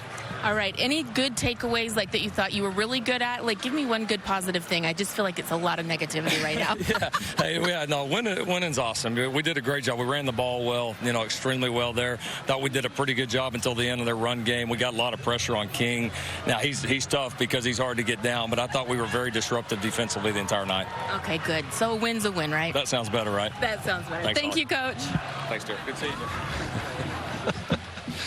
It does seem like a group that's not very satisfied. Just put 686 yards on the board, and we mentioned a historic night for Jalen Hurts in his debut. He was tremendous. Yeah, he really was. And, you know, he talked about we got to get better, we got to, you know, fix some mistakes, but he didn't make very many mistakes. Only 3 incomplete passes. He ran when he was supposed to run. He extended plays. He did a nice job. He had the one mistake where he fumbled the football, but everything else he did, just moved the football, moved the offense, made good decisions, hit different receivers. He was spectacular, I thought, Sean. It seemed very comfortable in what is a new offense for him. You mentioned Baker Mayfield, Kyler Murray had much more preparation time on this campus to get indoctrinated in Lincoln Riley's offense. He just arrived about 8 months ago. All right, this is a little complicated, but bear with us. Over the last 15 seasons, the highest level of college football, 1,059 times there's been a player who's passed for 300 with 3 passing touchdowns in a game. 519 times over the last 15 years there's been a player who's rushed for 150 and had 3 touchdowns in that game. But both of those things have only been done twice. Johnny Manziel back in 2012 and Jalen Hurts. Yeah, I mean, well, that kind of sums it up. I mean, it was an incredible debut for Jalen Hurts. They ran the ball well. He directed the offense. And like we said, you know, in a short crash course in this air raid offense, very different than the offense he played in at Alabama. Just a tremendous start for him. And I liked what he said when he visited the other day. He talked about how he just won the job a few days ago. Coach Riley said it was a tough call, whether it was he or Tanner Mordecai. And Jalen's answer was, well, they said that last year. And what happened with Kyler Murray. So I think it's a similar kind of thing there. If there was any question about who the starting quarterback is going to be here, there is no longer. What a performance. You know, and he said over and over to us, I've seen it, him quoted as saying this ever since he's got here, I'm a different quarterback. I'm not the same quarterback as I was when I first started at Alabama. And I think he's right. I think he's a much better, more polished quarterback. And he said, I was built for this. This is why I came here. He took a big step forward on that on this first night. He sure did. An impressive win for the Oklahoma Sooners. 49-31, the final score here in Norman. You've been watching the Ford Wrap-Up, sponsored by the 2019 Ford Expedition Stealth Edition. Now for Holly Rowe. Todd Blackledge and our terrific crew, Sean McDonough saying so long from Norman, Oklahoma.